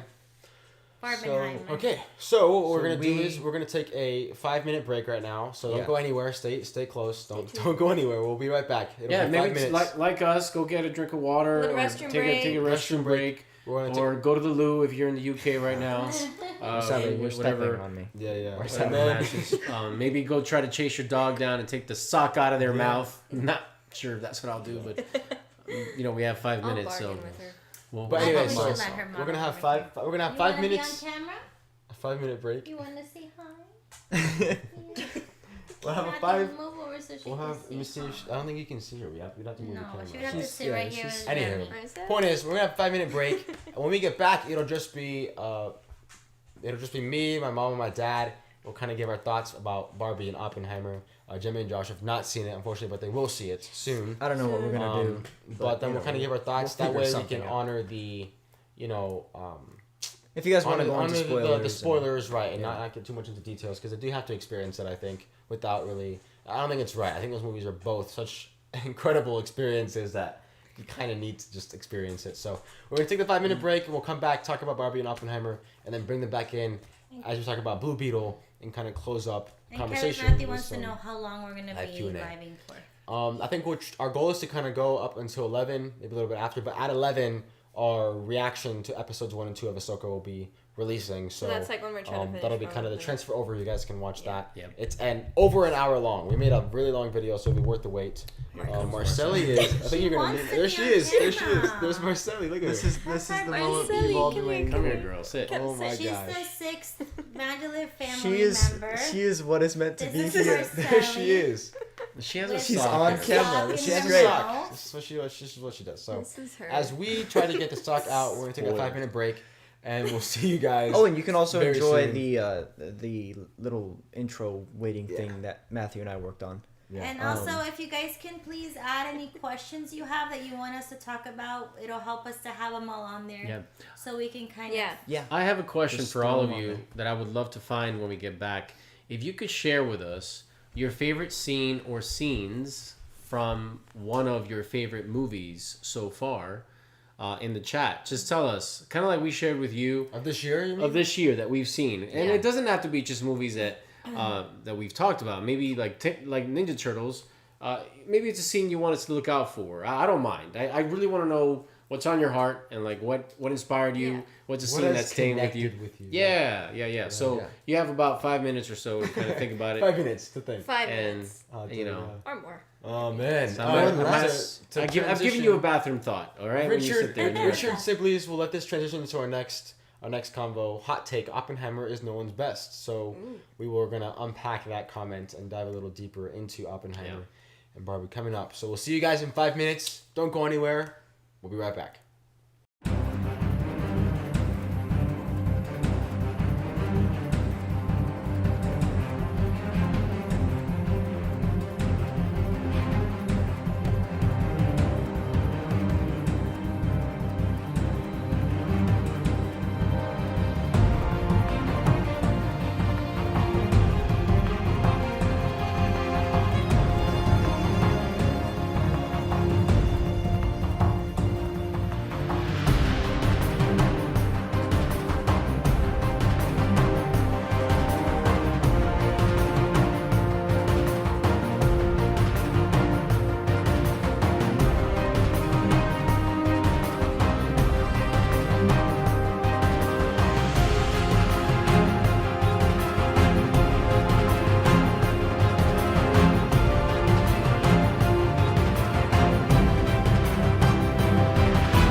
right. All right. We're back. We're back. We're back. Got some comments too. Yeah, let's start with those as we settle into now just the three of us. Just the three of us for now. For the next couple minutes, Just and then these. we'll bring Jemmy and Josh back in for the end. But all right, let's see who's still with us. Let us know in the comments who's with us. Now, as we go here, I'm gonna set up a little poll. Let's see. You know, as Matthew types, we really wanted to have Jemmy and Josh at least have seen Barbie, so that they can chime in with this section of our live, conversation on all these movies. Oppenheimer is not a movie we're ready for them to watch. Yeah. I think there's certain movies we want to watch with them to prepare them so that they can truly appreciate what the movie is about and what it's trying to do, because there's obviously content in Oppenheimer that can distract from the bigger themes that Nolan is presenting, and really is challenging the human audience to consider the human condition at the genius level of someone like Robert Oppenheimer. So, I think in due time they'll watch Oppenheimer. But again, there's a series of films that we want them to watch that we think will prepare their minds, their spirit, their hearts, for them to truly receive the masterpiece that was Oppenheimer. And with that, I kind of spoil how I feel about the movie myself. Barbie, that one is it's an interesting one to start talking about. I definitely thought it was genius, that movie. Which one? Barbie. I definitely think it's, in terms of what it was trying to do and what it set out to do, I think it executed that actually very well. In terms of the actual context and the overall, there's like little things I know I had some issues with, but overall it definitely is. Again, they both gave an experience that kind of like I was hitting at earlier with Across the Spider-Verse, and now we might see with the creator something new, something that we haven't really experienced before, which I think is a good thing. That's cinema. I think it was Francis Ford Coppola that said recently that we may be entering a new age in cinema in terms of different kinds of movies coming in, and I know some people have said that too about like Everything Everywhere All at Once kind of being the beginning of this like postmodern era in cinema. So not to get all cinephile on it, but there's a lot to talk about there. So now that you've kind of started on Oppenheimer, we'll start there. What stood out to you about that? About the movie itself? Yeah, how did you feel watching it? I thought it was good. I think for me it's hard, this kind of movie, because there's so many characters and it's based on like a true story. So my brain gets kind of lost in all the details of who said what and the plot of everything. So I think it's a movie that the way my brain works, I think I would need to see it more than once to truly appreciate it. Because I think the first time through, I wasn't just watching it as a film. I was kind of trying to take in all this information and these exchanges between people and who was from where and who was he working with, who was he working against, who was trying to, all those little things kind of took me out of the movie. And also the girl, I forget the name. Florence Pugh's character? Yes, Florence Pugh's character. Yeah. Her character was very mysterious, and then she comes into the film, and so I think I got a kind of feel for it. It was beautifully made film-wise. Christopher Nolan he always leaves me in awe with his films. Yeah. So it wasn't anything new. I thought Oppenheimer was just that, another wonderful Christopher Nolan, piece. Yeah. But as far as the story, I think for sure my brain needed another visit, because I didn't really know a lot of things about Oppenheimer and the story behind it and what happened, all the details. So I was learning a lot and trying to take it in. It was almost like I was in a class in college trying to learn stuff. Yeah, definitely. So I couldn't appreciate it fully. That was my opinion. I can understand that sentiment. Florence Pugh's character's name is Jean Tetlock. She plays Jean Tetlock. Yeah. Yes. Very cool. Yeah, I think Oppenheimer was groundbreaking in a different kind of way. I think some people had mentioned that for them it was kind of a slow burn. It was a lot of politics and or not enough science for them. And I think the movie was again really well done and was a different kind of wow factor. Yes, it didn't have people running in reverse, and it didn't have buildings imploding on themselves like in Inception and things. It was a different kind of Nolan magic with this one. That was more of a psychological thriller, I would say, in terms of what it means to be human and how the themes when it came to humanity and secrecy and with the atom bomb, the atomic bomb, and then now the parallels to AI and all of it, just the way that it all worked and matched was, I think that's what made it more eerie, was how it all just kind of worked out that way. I thought the performances were sensational from everyone, from Robert Downey Jr., Matt Damon, Cillian Murphy, Emily Blunt, Florence Pugh again, and then everyone else. And it's funny because you have this supporting cast, right, that's still played by A-listers, so it's just sensational. I think everyone just came together to create this really great product, this really great experience. That little cameo I know you mentioned from Gary Oldman as you couldn't tell that it was Gary Oldman. You had to I was like, wait, is that Gary Oldman? I had to check in the credits afterward to confirm it was. It's interesting because we watched an interview of Nolan, and he just has this capacity to be honest with a story that stirs him, unsettles him, scares him, and then he turns it into something that makes us all look in the mirror. And he does it in a way that does challenge the brain. I mean, he's definitely more of an intellectual director. He makes you, and also he's so visceral, and his emotional language is so potent that as my lovely bride is saying, it's not a film that anyone can watch just once and fully get.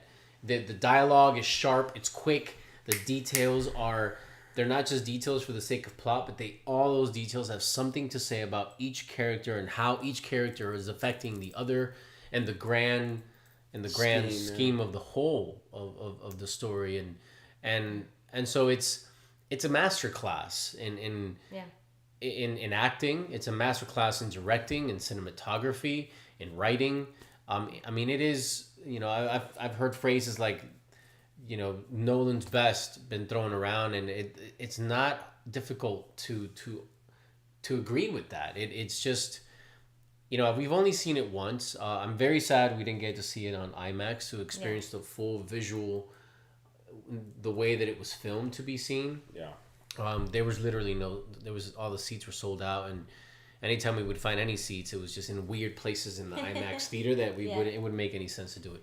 And some people are commenting on Robert Downey Jr., and I agree. I think he was fantastic. I almost was mesmerized by him because I'm so used to seeing him, in Marvel and as this Iron Man character all the time. But he was so great. Yeah, I mean he's in his truest form. Fantastic. Yeah, he's always been quite wonderful. I mean it there's no question there. Any other thoughts about Oppenheimer? I'm trying to think of what else. I know some people. Let me see what some people said in the comments that we can potentially kind of open up some conversation here about it. I really want to hear what people. So somebody said this is about Barbie, but I'm gonna say it anyway. Well, we have to talk about Barbie next, right? Well, before you do that, I did want to bring this up. I know there was a lot of controversy because of the sexual content in Oppenheimer, and there was some concern for us going in if it was going to be gratuitous and if it was going to be this weird, un-Nolan-like way to market this movie, and yet. No, I refused to believe that going into it, and I was pleasantly confirmed in that most of this movie. I found this great article. I think it was on an online magazine called Vulture or something. Anyway, they're legitimate publication, and they're comparing the film to the autobiography, and the affair that this thing that he has with with Jean, it's legit, and that was the woman he really loved. And yet it was so strangely toxic. It was a strange, and yet beautifully broken parallel of his affair with ambition and his pursuit of his thirst for hunger, or rather for honor. Yeah, his hunger for the betrayal of his wife, like his betrayal to his wife, I think mirrored his betrayal to humanity in a way, and the way you obviously see it subjectively, right, and how he betrayed humanity, right.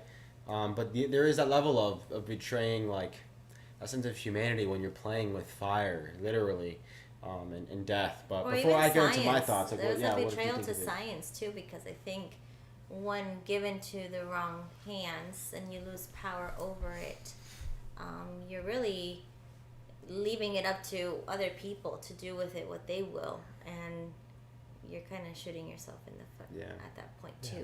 But I know, other people were creating the same bomb and they were trying to race for time, and I know people haven't seen it, so I do want to be respectful of giving out too many details. Yeah.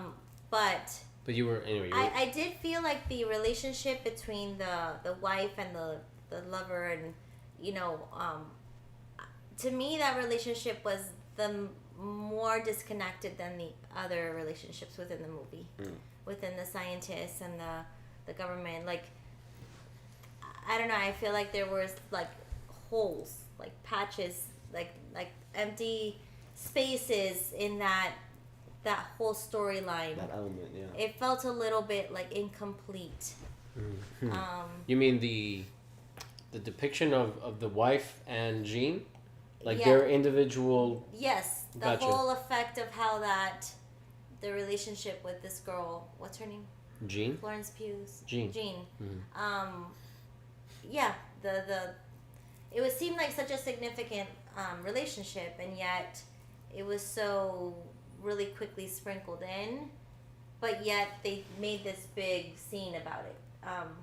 Yeah. And I know it was important, but at the same time, I don't know, it seemed a little incomplete. I don't know what else to say about it other than that. No, for sure. I mean, I definitely think they had to jump around, and they were trying to cover a lot, and A lot, yeah. And it was a long movie already. Yeah.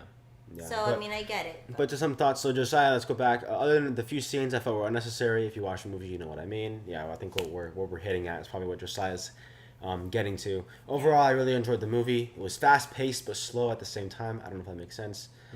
Yes, I can see what you mean for sure. Especially towards the end, there was a part where I think we all thought it was going to end, and then it kept going about J. Edgar Hoover's side. So that was cool. Let me see. Oppenheimer was complex, but completely groundbreaking in the form of sound, score, and performance. Yes. In terms of sound mixing and sound editing, this movie has, it doesn't have to get recognized in terms of like an Oscar or something to be credited as, I think, a phenomenal experience, but it definitely was. But it immersive. does, because then that's when more mainstream people will be interested in seeing it. And it's just kind of how it is. But anyway, keep going. Strauss is what I meant. Did I really say Jake? I meant to say Strauss. I think I said J. Edgar Hoover. Yeah. Anyway, it was hard to see on 70mm film. Yeah, we're pissed that we couldn't do that, man. By the time we had heard about it, we didn't get the ticket in time, so it was just one of those things. Yeah. Let us know if you were able to see it. We'd love to hear. Richard's agreeing with us. Let me see. I also noticed some people included a scene like Dad asked them to. And Oh, we yeah. haven't read it, and it's on the top before we move on to like Barbie. I think. Yeah, that'd be fun to do for sure. Read that. So let me see here. Chris Wake. My favorite scene this year is from Decision to Leave by Park Chan-wook. It's a romantic mystery thriller. Don't want to spoil anything, but it has one of my favorite all-time quotes. The moment you said you loved me, your love is over. The moment your love ends, my love begins. There's one on the top talking about Spider-Man. And then favorite movie to date, Across the Spider-Verse. Favorite scene, Miles and his mom's speech talking on the rooftop. Yeah, Yes. that scene is I'm right there with you. Who's that? Brent? Brent, yes. Let me see. Who else? Zakim.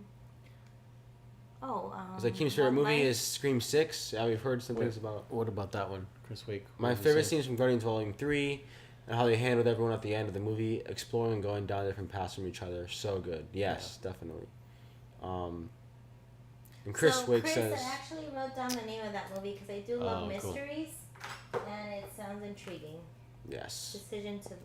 Thank you, Josiah, for the compliment of the shirts. Yes, we were wearing these shirts, and Oh, yes. maybe we'll get into that later. Yeah, talk yeah. about it. Condensed Thank you. version. Thank you, I think Josiah. we're trying to get maybe a video out more on that later and Oh, how a it's few affected videos, us, for sure.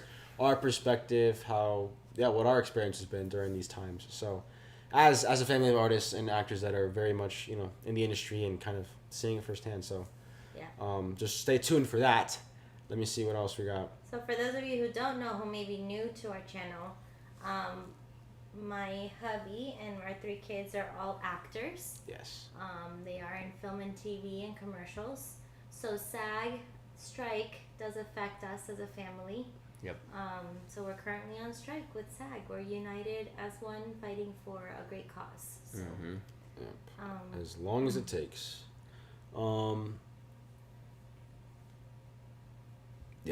Still the best part was the very end, where the conversation between Oppenheimer and Einstein was nothing more than a conversation, not about RDJ character. Yes. I love it's that part. so Actually, great. that scene was great.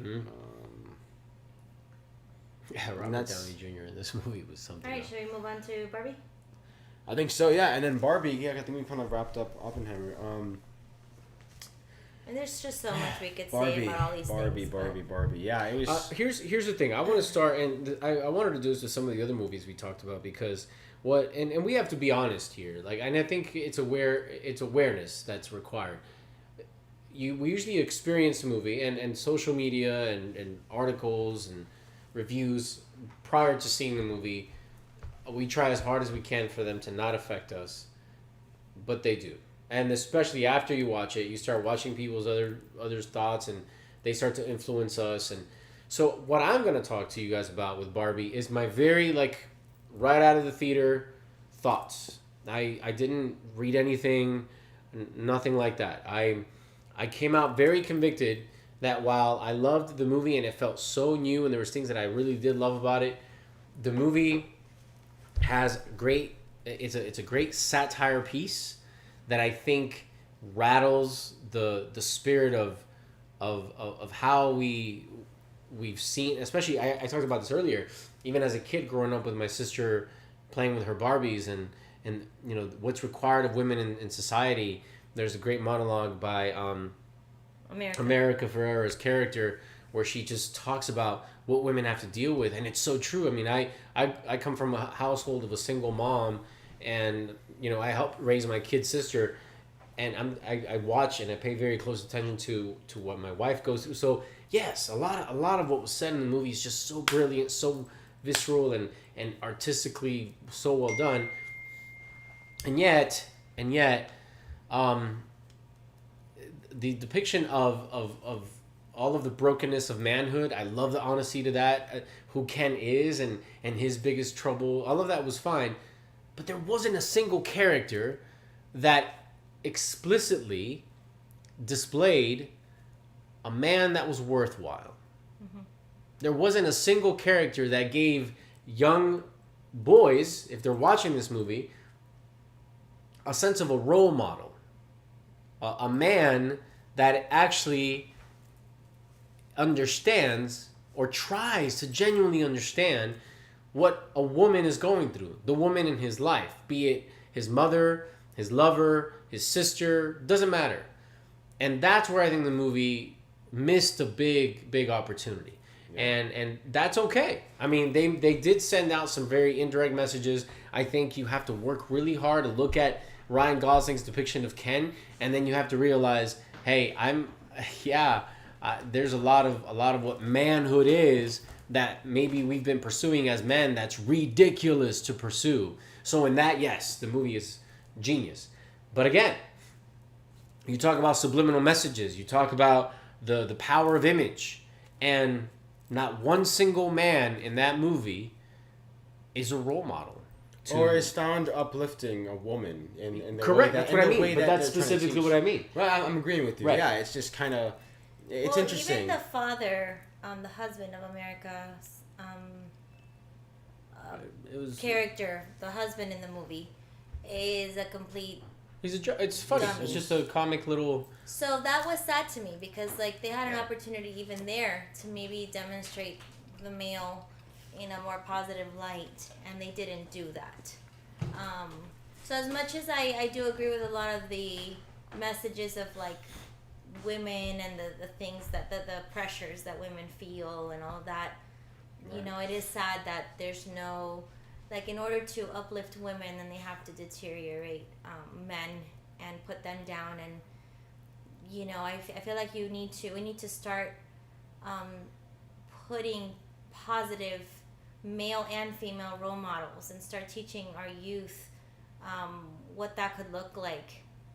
I was kind of sad, you know, when they show that scene at the beginning with these girls breaking their baby dolls and all of that stuff. Like, for me, as much as I loved playing Barbie growing up, I also love playing mommy, like with baby dolls. And I think being a mother is also a very beautiful calling. I mean, yeah, you could be a doctor, you could be the president, you could be an astronaut. But I think the beauty of also being a mother should be also honored, and it's not all or nothing sometimes. I feel like it's either like, oh, everyone wants everyone to be a mom, or oh, I don't want to be a mom, so whatever. Like, that's okay. Everyone has a different calling, but yeah, there was just things that I didn't see there that did sadden me. There was a lot of really great. So the idea of Barbie coming to life in this human form was beautiful. Like the dollhouse, the way she ate breakfast. Like, I remember playing with those little cups and the house, the way that you go up and down. It's almost like Barbie flies down because there's no steps. Yeah. The car. I mean, that was just like I was amazing. Genius writing. The writing is genius in that sense. That's what I mean. On a creative level, it is genius with the way that they're able to like display what that would look like in terms of going from the Barbie world to the real world, all that.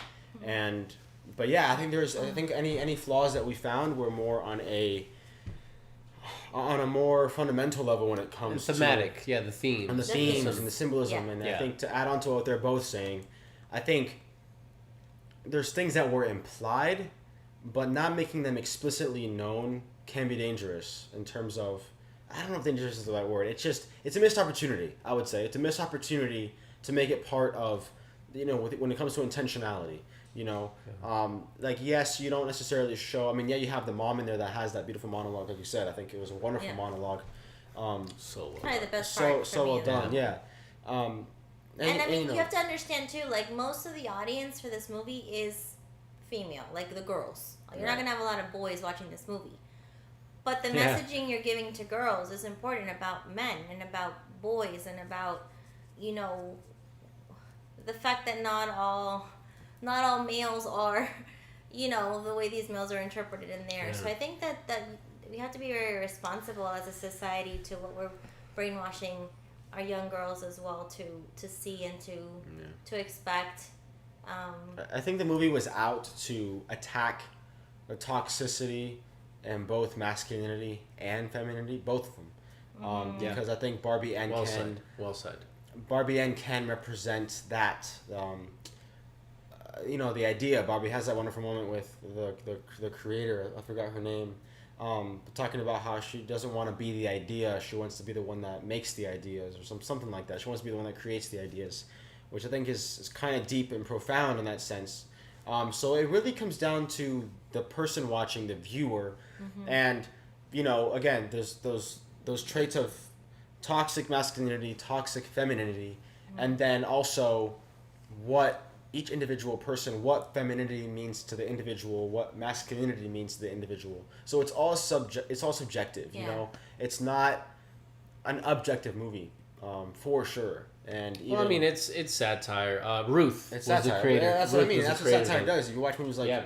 Jojo Rabbit and you know, the list goes on, where it's that. It's genuinely out to really call out the bigotry or the hypocrisy or the toxicity. And again, these ideas that have over decades, over the generations, have kind of plagued society, or the way that we have seen ourselves and have, you know. Let's So Josiah check said, in I with... think they were trying to tell us what the right example is without showing it, if that makes sense. Yes. Yes, I agree. So, like, by showing the Well, it starts opposite, here. like the negative, then we're kind of seeing what it should be. for sure. I did love the fact that the girl, like, you think that Barbie's gonna go find the girl that was in the school, and the beauty of her actually looking for the mom. Yeah. That was Yeah. beautiful. Like, there was a lot of really great moments. Right. That I did enjoy. So I there's a lot of good conversations to be had, I think, after watching a movie like this. Yeah. I loved seeing, the audience, the people going to watch it all dressed up in pink. That was so cool to see. Mainly to see the audiences going back to theaters.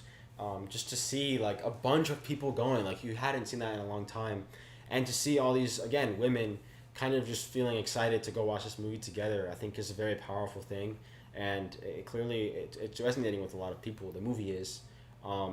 I just think it's like that. It's that cautionary little asterisk of for any guy, young guy that's going to watch this with his sister or his mom, that question of what does that Well, really here's mean? the And thing. Chris is Like, saying something to yeah, you, I do want to read what you're saying here, Chris. I'm gonna get to it. I think one of my favorite thematic element of Barbie, is that for any man, young man, adolescent male that is trying to figure out manhood, if you watch Ken closely, you start to realize how ridiculous it is that we pursue these things to identify us as successful, powerful, and in charge, and it's ridiculous. So that I do love, because it's like suddenly putting the ego on the pedestal. There's like this revelation that this thing we're aiming for, and that's what I love about Ryan Gosling is that he's Ken. He's like the perfect male, right? No, like that. It just shows with his relationship to Barbie how silly it is for us men to be pursuing that. I mean, I love my wife with all of my life, but God is my number one. And I've learned this. It wasn't always like this for me. And you kind of learn that through life, right? And if you go see this movie and, you're really excited because you got yourself this nice truck and you just got a raise at the job and it feels good. Well, if you put too much value in that, like your whole identity into that is trouble. To the point That where is he trouble. comes back from the real world and I mean, it's insane. It turns your world upside down, and it is what it does. So thematically, that part of it is I love it. I absolutely love it. When he goes to the real world and starts to see the way that males, like the men, and to identify their worth and their value and what they do, like, it was interesting. 'Cause some of it was like, that's cool how they showed that visually. It's very provocative. It just gets your emotions, like you start thinking.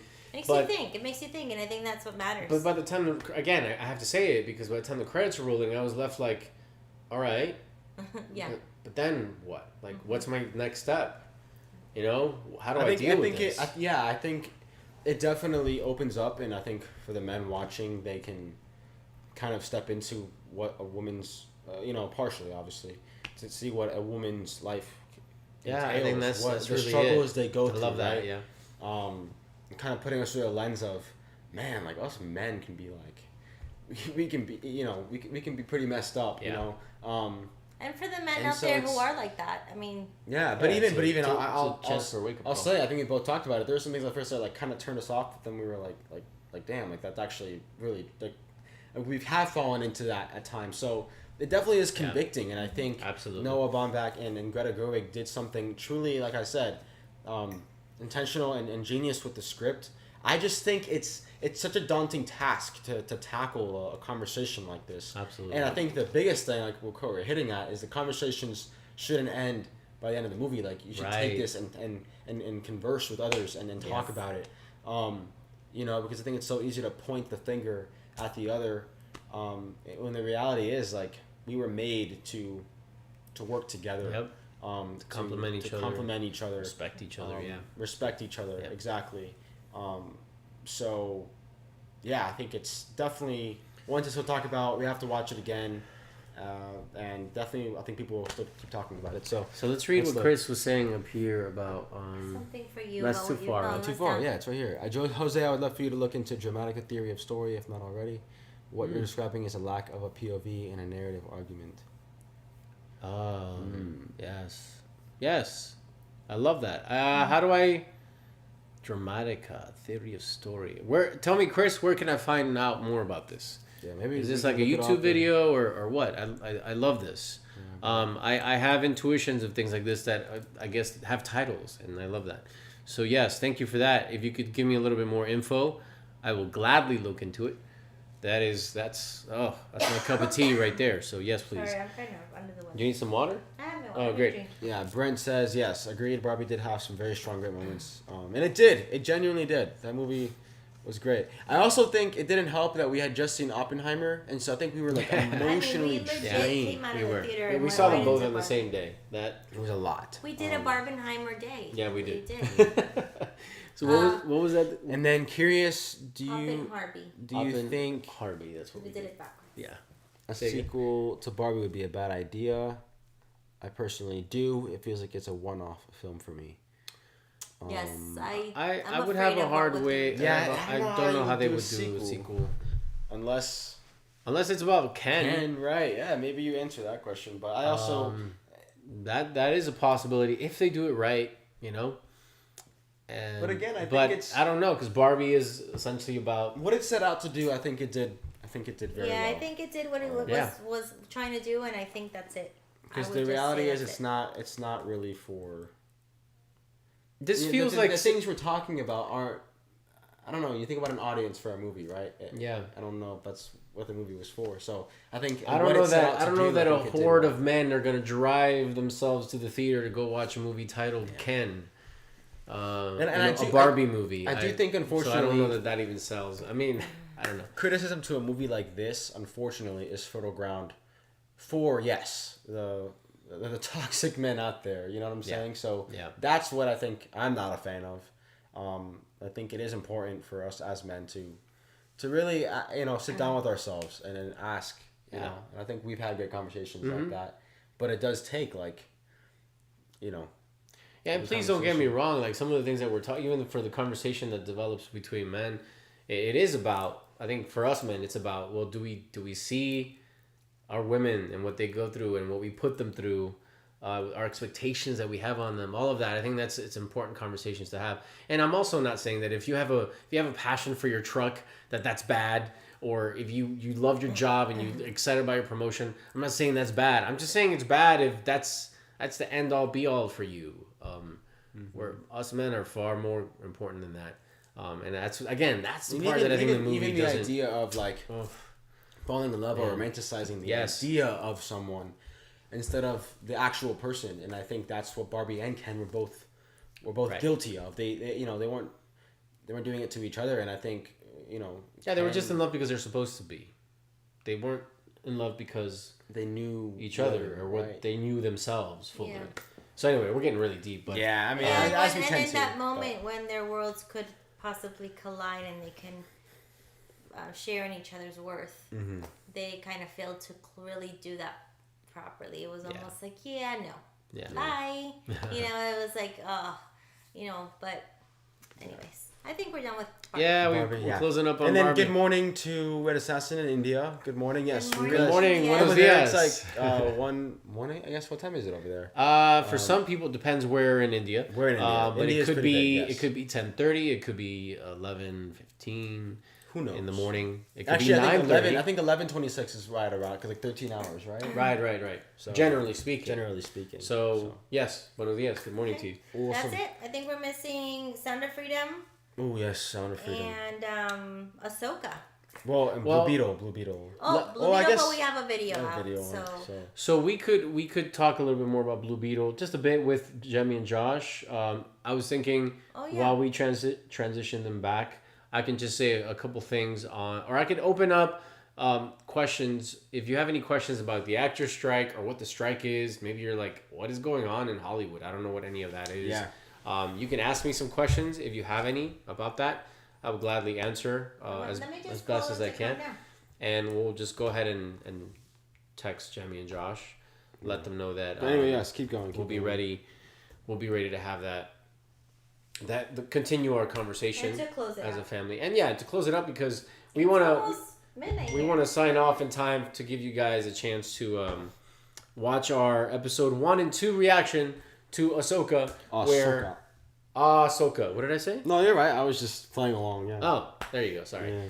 AHSOKA, where you will watch us struggle in episode 1 and into episode 2. And I really don't want to, because we talk a lot in that. Yeah. So let's try to keep it as condensed as we can, because Yeah. I definitely want you guys to listen to like our initial thoughts, and then, I have a feeling we're gonna need to do another live after the show's over. So, yeah. Anyway.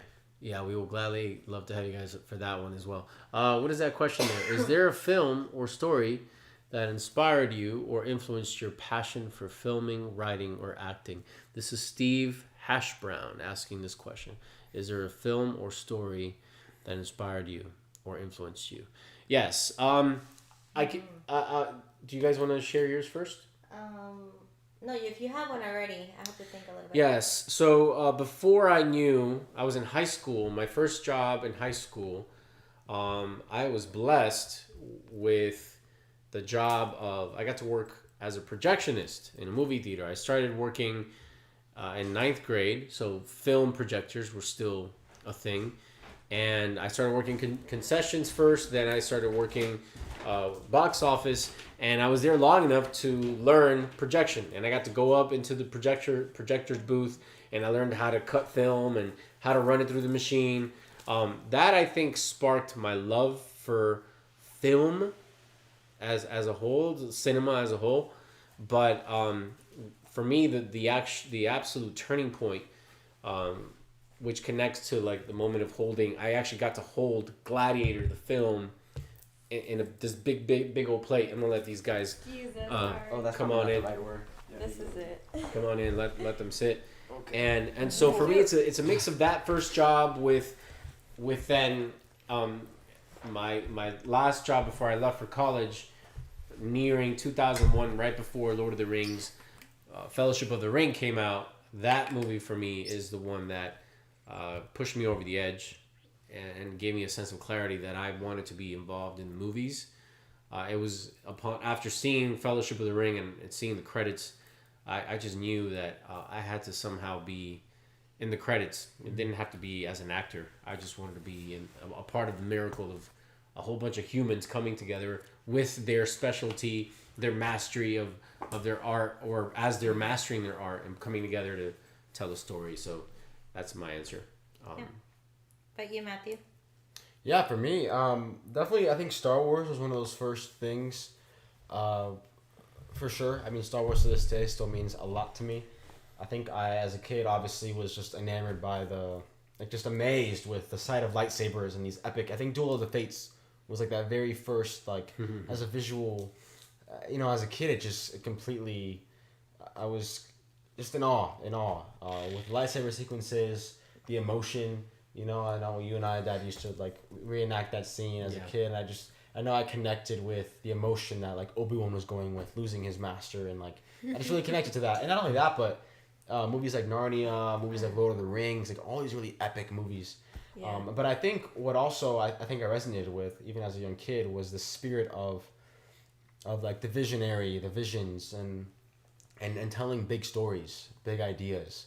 Mm-hmm. I start to think about some of these movies that I've grown up loving, like the Star Wars, like the Lord of the Rings, and trying to think, even you look at some of the directors that I've loved, like Spielberg, and they all kind of share a similar thread of the ordinary meeting the extraordinary, and these great, grand, wonderful, spectacular experiences, adventures that these regular people go through, and that's something that I think has resonated with me, and that's why I think I love acting, and I will continue to act as long as I can. But I definitely feel a calling in the future to continue to work on writing and directing. The spirit of the George Lucases, and again the Spielbergs, and the J.R.R. Tolkiens, and again the myth makers, if you will. Mm-hmm.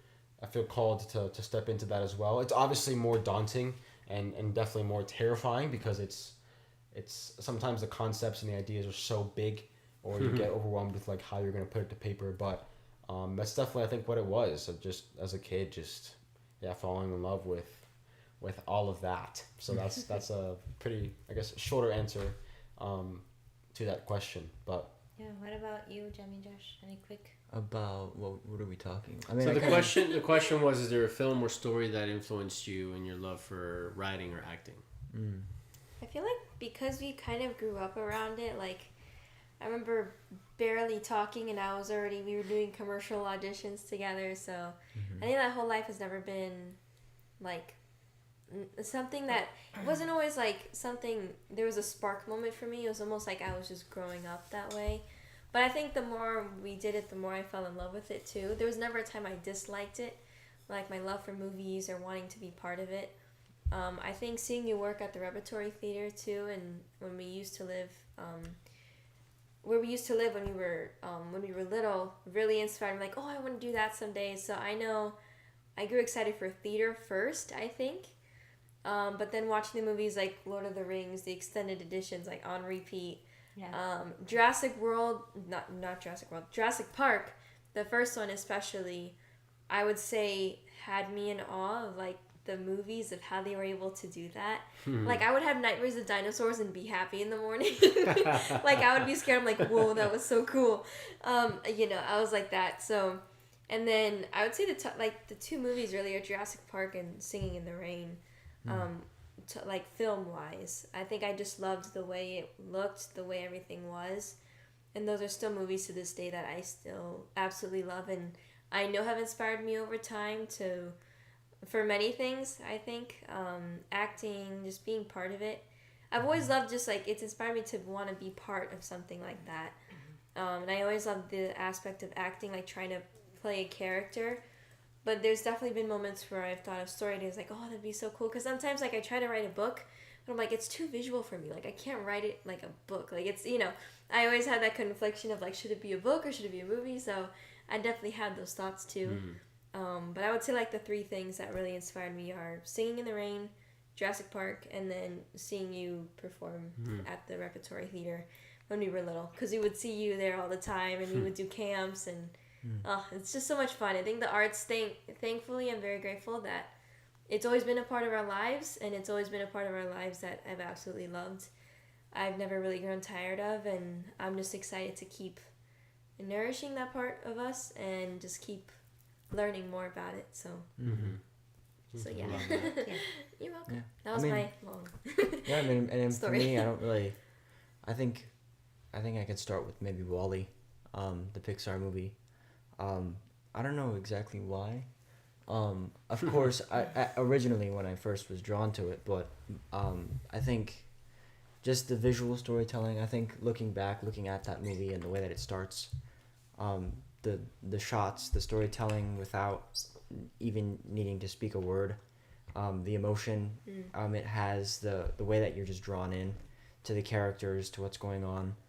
And I think there was just such an awe and a wonder to all of it, and I also loved going to the theaters with you guys.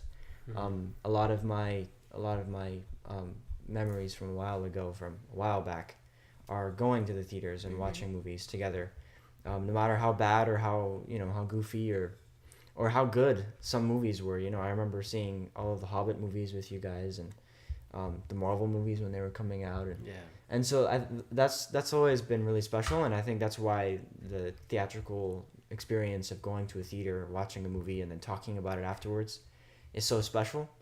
And then I think I've said this before, Gladiator, I know you were just talking about it when we were coming into the back to sit down. That one definitely shocked me.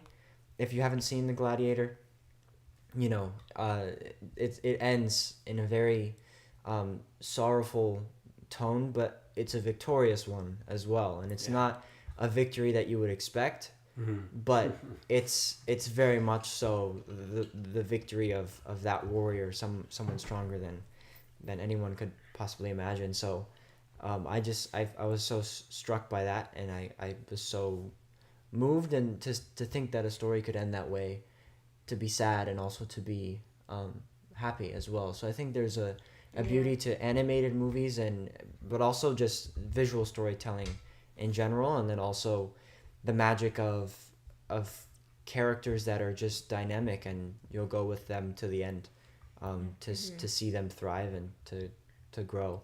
So it's a combination of that, and then recently it's been music for the past couple of years. I don't know exactly where that started to come into play, but it's always been there. Zelda. And I mean, yes, Zelda is a big one. Yeah. But I think that was kind of a gateway. It was the gateway into Yeah. viewing movies in a different light and how much music impacts the experience of a movie. So all of those things come together, and especially with the theatrical experience, the sound of a movie, the way that it vibrates in you, the way that it feels to be witnessing it and to have all of these things coming together, and just the beauty of all of it. So all of those things. So visuals, characters, and storytelling. I mean, music, and all of those do storytelling. Yeah. So Well said. yeah, Love that. that's my. A quick little thing to add, because I just remembered. I think one that I also think was very inspirational for me was Harry Potter, like being able to watch those films as well. I was one of the, and I still want to get on. Actually, like I want to read books now, so I want to. Those are still on my list to read. I think I got to like the 4th book, but I remember when I was little, I'm like, well, I watched the movies, so I already know what happened. So I didn't read the books. But I remember really loving those movies. Like Matthew would direct us when you were little, like doing little wand fights, little scenes. And I was remembering a lot of them were Harry Potter scenes, like movies, like scenes from the movies. So I just remember that one too. Yeah. But, And I wonder what yours is. So, I'm not so much as like wanting to be an actor per se, but stories, and I do love writing and I do love stories. And I think for me, if I had to pick one that really started everything, it would have had to be Beauty and the Beast. That was life-changing for me. I think after I saw that movie, I just never saw movies the same. Like Belle's love for reading and for books, and I don't know, that movie really had a big impact on me. And then I grew up, my mom loved Indiana Jones, my cousin loved Back to the Future. I was around all of that. I would go to Universal Studios and go on the E.T. ride. The E.T. movie was like a big deal. Oh my gosh, that was I think one too. I was always like exposed to all these movies that were Mm. just so great. And then in college, I took a children's literature class and really fell in love with the art of books and writing stories. So yeah, Kate DiCamillo, Kevin Hanks, Mo Willems. Yeah, and then Harry Potter is just my ultimate favorite movie. So J.K. that too. Rowling. Yeah. J.K. Rowling. I've been watching people say rolling. Rolling but Rowling. dice I would say Rowling, but I think it's Rolling. Rolling. I don't know how to say it. Whatever. Let's see here. We have some really great comments. Let's Yeah. let's read these. For before we me, it proceed. was the making of The Empire Strikes Back on TV. I love I seeing saw how behind the the sets were scenes, made, yeah. and I wanted to create these worlds. Thanks for sharing your stories, guys. You're welcome. Is that Thanks for Brent? sharing Welcome. yours. Thanks for the Let's see here. As actors, do you have goals to be a part of specific genres of movies, or would you want to dabble in all kinds of spaces and explore? Definitely of all kinds. I think it'd be really cool to play with different characters. And it also depends on, Who asked that question? One Life J. Okay. Let's see. Richard Sibley's Star Wars, Alien, and Blade Runner have inspired me. Nice. Yes, because I asked what movies Good have ones. inspired them Yes, creatively. yes. Now, Gauging Guinea Pig. So, hey, Jason. Hey. Coraline is my all-time. Is one of my. Sorry, that's a big claim. It's All-time one of favorite. my all-time favorite movies, and a big part of why I love stop-motion animation to this day. It never gets Coraline. old. That Yes. movie is scary. I saw it after school. Which thing, is the and- one where But it is. Sorry, Mom, go Josh, ahead. you'll remember this. The king who eats cheese and has an allergic reaction. That is Box Box Trolls. Trolls. Box Trolls. Box Trolls. Good Jason. one. And then Have Kubo and the you- Two Strings is Have you masterful. seen Oh that? my Kubo and the Two goodness. Strings. Kubo too. That one's a Dude. I wonder if you've seen Yeah, it. claymation I love is a stop motion. That's the one I think Nightmare Before Christmas. that's one of the genres of film I can't wrap my head around how long that possibly can take someone to And film. that actually ties into amazing. Like, what Varun said about Violence. Jurassic Park being an amazing movie. Oh, and yeah. it's because it was such a. I mean, of course, there's a lot of things about it that make it an amazing movie. But watching the ILM Industry Light and Magic documentary, Yeah. we learned that was That the was- beginnings of CGI and computer generated It's very groundbreaking. technology and Work. and putting the dinosaurs into the movie. But it was originally supposed to be stop motion. But the stop motion helped the CGI creators to put the dinosaurs computer generated into the movie, and so it looked more realistic because they had a guide to go off of. So the combination of stop motion and CGI is one of the things that makes the magic of that movie, because I think there's also one of the magics, because the performances and the directing and the music. So all of those things are amazing movie. Do any of the Vasquez kids have a desire to try the Hollywood acting scene, or do you feel like your acting needs / goals are able to be met in your local scene? I know Georgia is a big film spot. So great question. I think it's interesting because Hollywood likes to film movies out here. So gratefully, we've been able to work with bigger studios, and some of the sets have felt more bigger and more like a well-oiled machines, and there's like some of the lower budget stuff, but it all, I think the biggest thing that we could probably, I'll speak for myself and then I'll let you guys add. I definitely know that there's certain specific directors and writers I'd like to work with. Of course, there's actors I'd like to work with as well. And yes, they're obviously sometimes based out of the West and all that. But gratefully, either through managers that we have, or with our agents, we have connections out there to certain projects, to certain casting directors, and that's really sometimes the networking and how it works nowadays, especially with the way self-tapes are. And I think right now we can all agree that we first, before you want to work with any new studio, you want to make sure that we're all on the same page, and that writers and actors are being seen, treated as fair, not just equals, but also like just collaborators and people, as equals, truly, because that's what matters, and that's kind of, we want to see some more collaboration. So I think before anything, before we can really kind of step back into those goals, it's for us to be able to work in a workplace where we truly are, working towards something, where these big executives kind of see us as equals and want to engage in a collaboration instead of just kind of this, looking down upon. So I think it's just that. I think it's about restoring the integrity and the work that we do, and the relationship between the creative process and through the the distribution process and the work with the studios. So I think God has us where we need to be right here in Georgia, and definitely any work that we've gotten has been because it was made for us and we were called to work on it, and if not, it's because it just wasn't meant to be, right? And either being protected from something or being gifted something. So we definitely are firm believers in that.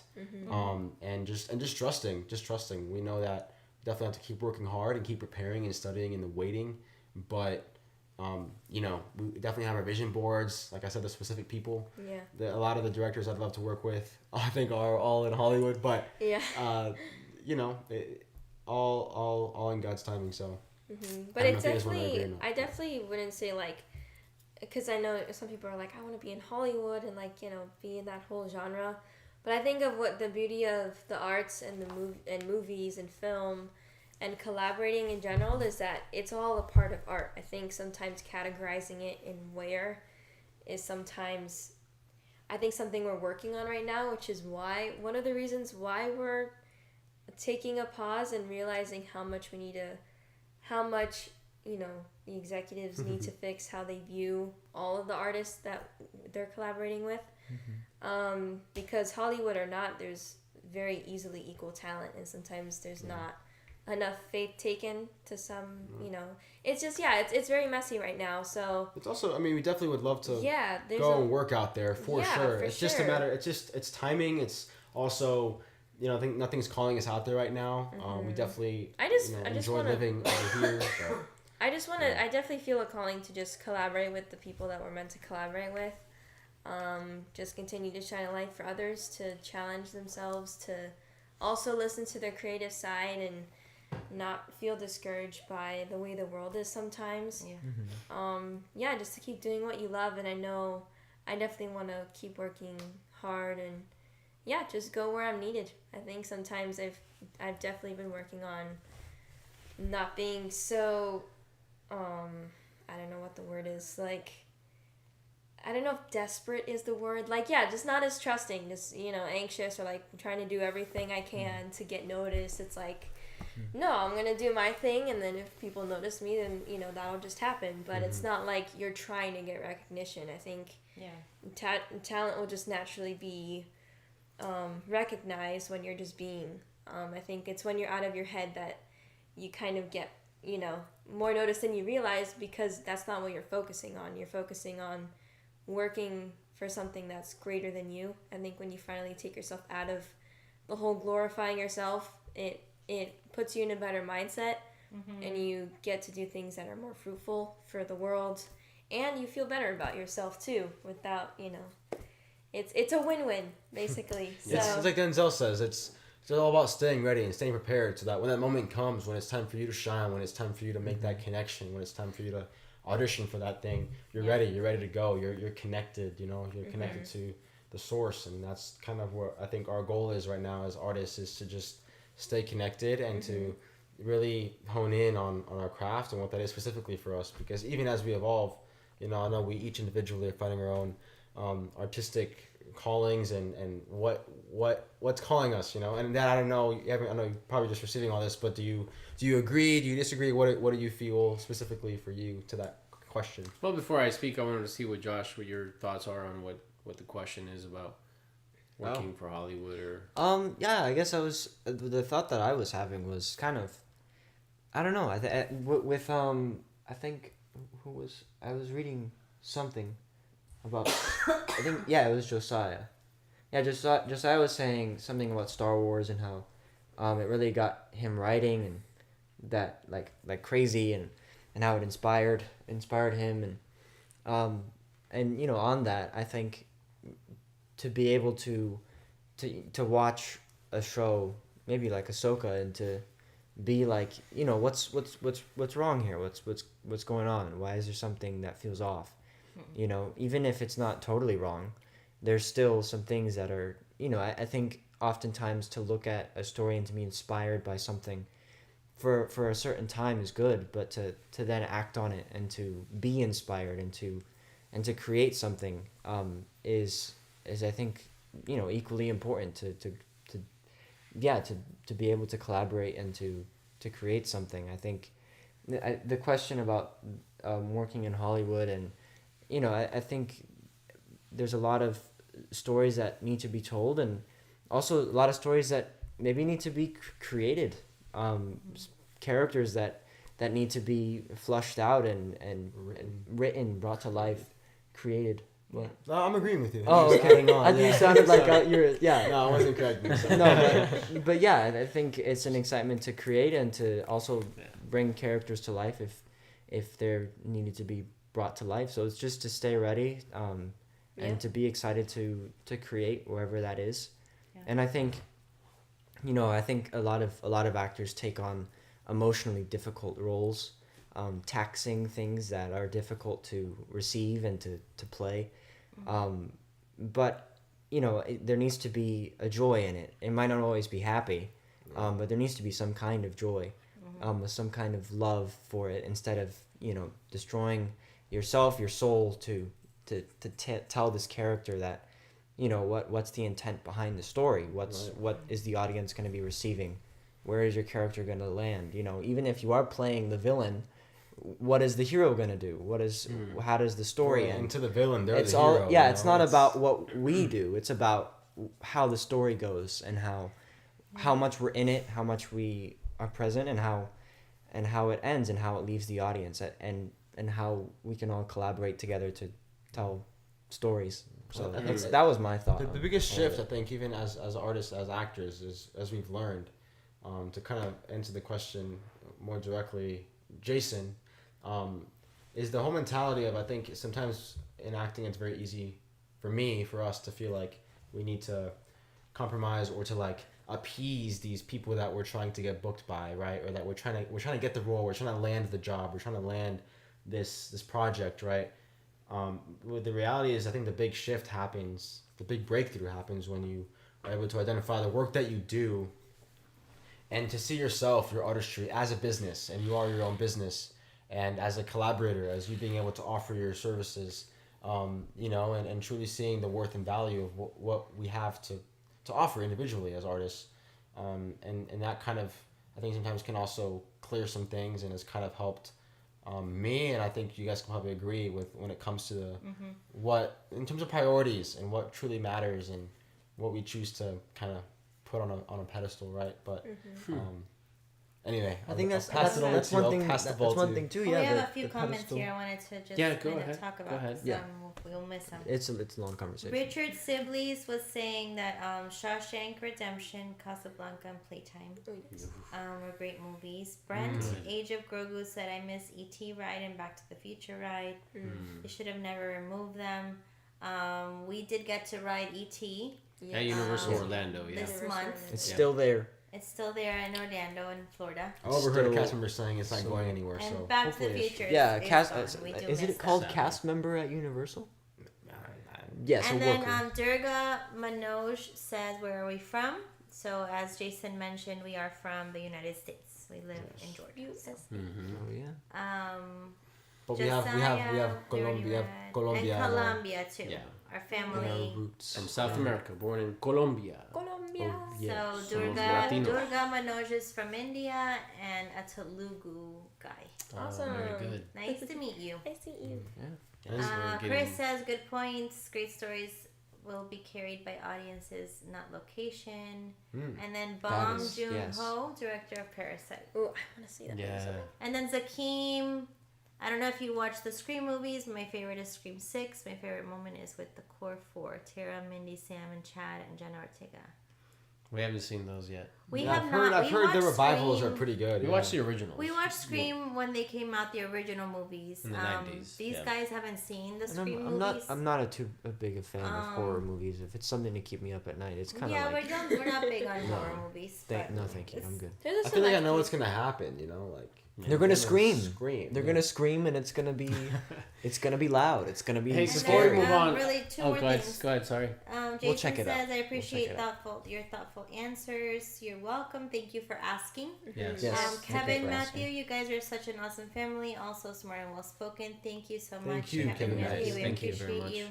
And Richard Sibley's, do what you love, and there will always be somebody somewhere who enjoys it. Yes. Ah. All right, now you can Love that. Oh yes, Dad, you can close. So up just thoughts, just yeah. to answer Jason's question about Hollywood, or like the kids have said, I think our responsibility as artists, we understand, is this great call from God to stay ready, stay prepared, because we can get called upon at any moment to serve on any set. I'll be honest with you, it's been more recent that I have this clarity, but the only Hollywood I ever want to pursue is the Hollywood sign out in California. I just want to see it someday, just to like take a picture of it. Yeah. Apart By the from H. that, maybe walk the streets of LA and to kind of see if I can just sightsee and connect to some sort of ghost of what Hollywood used to be, which it's this untangible thing. So in short, I love the work we do here in Georgia, but I will go anywhere in the world that God sends us to serve any way we can with the talents that we've been given, and it's our duty to stay ready. So whichever way it happens, I'll be thrilled. Go. Yeah, and it's almost 11, so I think we Oh I yeah. got 4 minutes. We'll Thank wrap you this up guys like a for burrito. joining us. Thank you for spending time with us, for supporting us, for just sharing your thoughts with us. It means a whole lot to us, and Yes. we've missed this. We're thankful we got Yes. to do this, to spend time with you guys. Thank you for spending some of your time with us. Yeah, Yes. we really do appreciate that. And I know some of you maybe are wondering, I thought you guys were going to talk about Blue Beetle. We did make a video of that, Yes. so you can In definitely... short, we kind of talked about it earlier, but we did love it. We thought it was original. We thought it was just a blast. It was a blast. We love to see the Reyes family. We thought it was just a beautiful representation of a Mexican family, of a Latino family, and how they just uplift each other, and the beauty of that family unity and the strength that gives Jaime Reyes was just such a breath of fresh air, and it was just so great. Something that we could latch onto. Any other final sentence thoughts? Yeah, I think it was all heart. I think there was no worry about it not being epic enough or being too silly, or that there might be some things that you could critique, but at the end of the day, if the heart is there and you're able to connect, what's wrong with that? If you Right. can emotionally feel something, Yeah. then I think that's all that matters truly. Yeah. especially if it's multi-layered, of course, because you could get a feeling of like, ugh, you know, that's a high possibility. But if it's a true and it's a empathetic and it's a true human connection, then the story's done its job. Then the movie is successful and it's one to appreciate and to watch. Yeah, and also the way like the actors perform and how they work off of each other. The chemistry was just so present and so well done, and there is so much authenticity too. You can just tell they brought themselves to life, like just brought themselves to the light, and it's just so beautifully done. So we just fell in love with the characters immediately, and it was so beautiful. It felt very at home for us, of the similar, you know, family behaviors and stuff. And obviously we have more info about that there in our video, but yeah, we loved it overall. I didn't say this in the video, so I'll say it now. A message to DC, and yes, even during the strike, I will say this: if you're smart, money smart, you're gonna pay attention to what worked in Blue Beetle, because then the DCEU and anything DC will stand to actually the test of time. It will find its own legendary status. Movies like The Flash, they'll be remembered for how they failed. Yeah. Movies like Blue Beetle will be remembered for how well they worked. And in terms of longevity, how about we come to terms with actors and writers so that we can actually collaborate and figure out what's going to last through time. And then we'll all be very happy. So, you know, there's a lot of DC executives that don't quite understand that. There's producers that do, but they're too afraid to speak up. So speak up and let productions like Blue Beetle actually see more light. It's kind of crazy that the writer of Blue Beetle was on the picket lines and he couldn't do a premiere because the executives see him as less than, when clearly his movie is speaking to cultures and to themes that are so important to humanity. So, and for those of you that don't understand what the strike is about, it's simply this: there's people that in those tall buildings, these executives that see us as not important, replaceable workers, and they just don't understand that we have families to raise. We are trying to have careers that can take us into retirement, doing what we love as storytellers, serving humanity with our great task. And you know, movies like Blue Beetle are suffering for it, and they're so vital. It's such an important reflection and commentary on family and on all of what this is. So that's my 2 cents on Blue Beetle that you will not hear in our review, because I didn't get to say any of that. So put that in your back pocket, and if anybody asks you, hey, so what's going on with the strike? Now you know a little bit. I hope you stand by us, and I hope you understand that the reason the cast of Oppenheimer also walked up and out when it was time to premiere the movie is because this is ridiculous. What is going on? Some news today, I did hear the Walking Dead spin-offs, and I forget the other productions. Some productions are like, hey, you know what? Let's actually come up with a deal that is fair. So bravo to you, those of you that are coming to an agreement with our union, so that we actually get fair pay and fair treatment. So thank you for that. And thank you for bringing The Walking Dead back to life. Yes. Right. But hey, we need to close this up because our AHSOKA video is premiering. Yeah. Now. It's doing the countdown. But yes, thank you, Dad, for your words. Yeah. We have some great comments here. Yes. And Movie Chris Man, Wick. we see you're from Africa. Hi. Yes. Hi. hello. Hi, And- Africa. And the love from India. Let's see here. Thank you for your great live stream. Good night over there. Gonna go eat lunch now. It's 12 p.m. over here. Wow. Josiah, thank you guys for an awesome stream. Definitely the highlight of my day. You guys always spread so much light, love, and joy. Doesn't go unappreciated on my end. God bless you guys. Josiah, God bless you, man. bless Thank you you so too. much. Keep We writing, always love Josiah. connecting with you. Keep writing. Yes, keep writing. We want to hear more. Want This to is read the more. time to Read. get ready. Jason, way to go on time that of hope. channel. Yes, of keep yours. going, Jason, man. keep Doing going, great. man. Keep going with that channel. Everybody go check out Gauging Guinea Pigs channel. It's got some great reactions over there. And say hope that the strike drama gets resolved. Save the drama for the screen. I love it. And yes, Richard Sibley's, thank you for your support and your solidarity during this strike. And we definitely look forward to sharing more content with you. And let's see here. Yes, everyone, just thank you for joining us. I'm actually gonna post right now the the link to the premiere of Ahsoka. So you guys can click on that and head over there. But guys, thank you guys so much. Thank you. We'll see you guys very soon. We're gonna keep getting out more videos as much as we can, and hopefully do lives more often. Yes. Hope you guys enjoyed these discussions today. And make sure to it means a lot if you guys can leave a like. And if you haven't already, make sure to subscribe so you guys don't miss out on any new MaJeliv content. But besides that, you guys go out there, spread your light, and have a MaJeliv day. We'll see you guys in the next MaJeliv Live and next MaJeliv video. Have a MaJeliv day. Bye. Bye. Bye.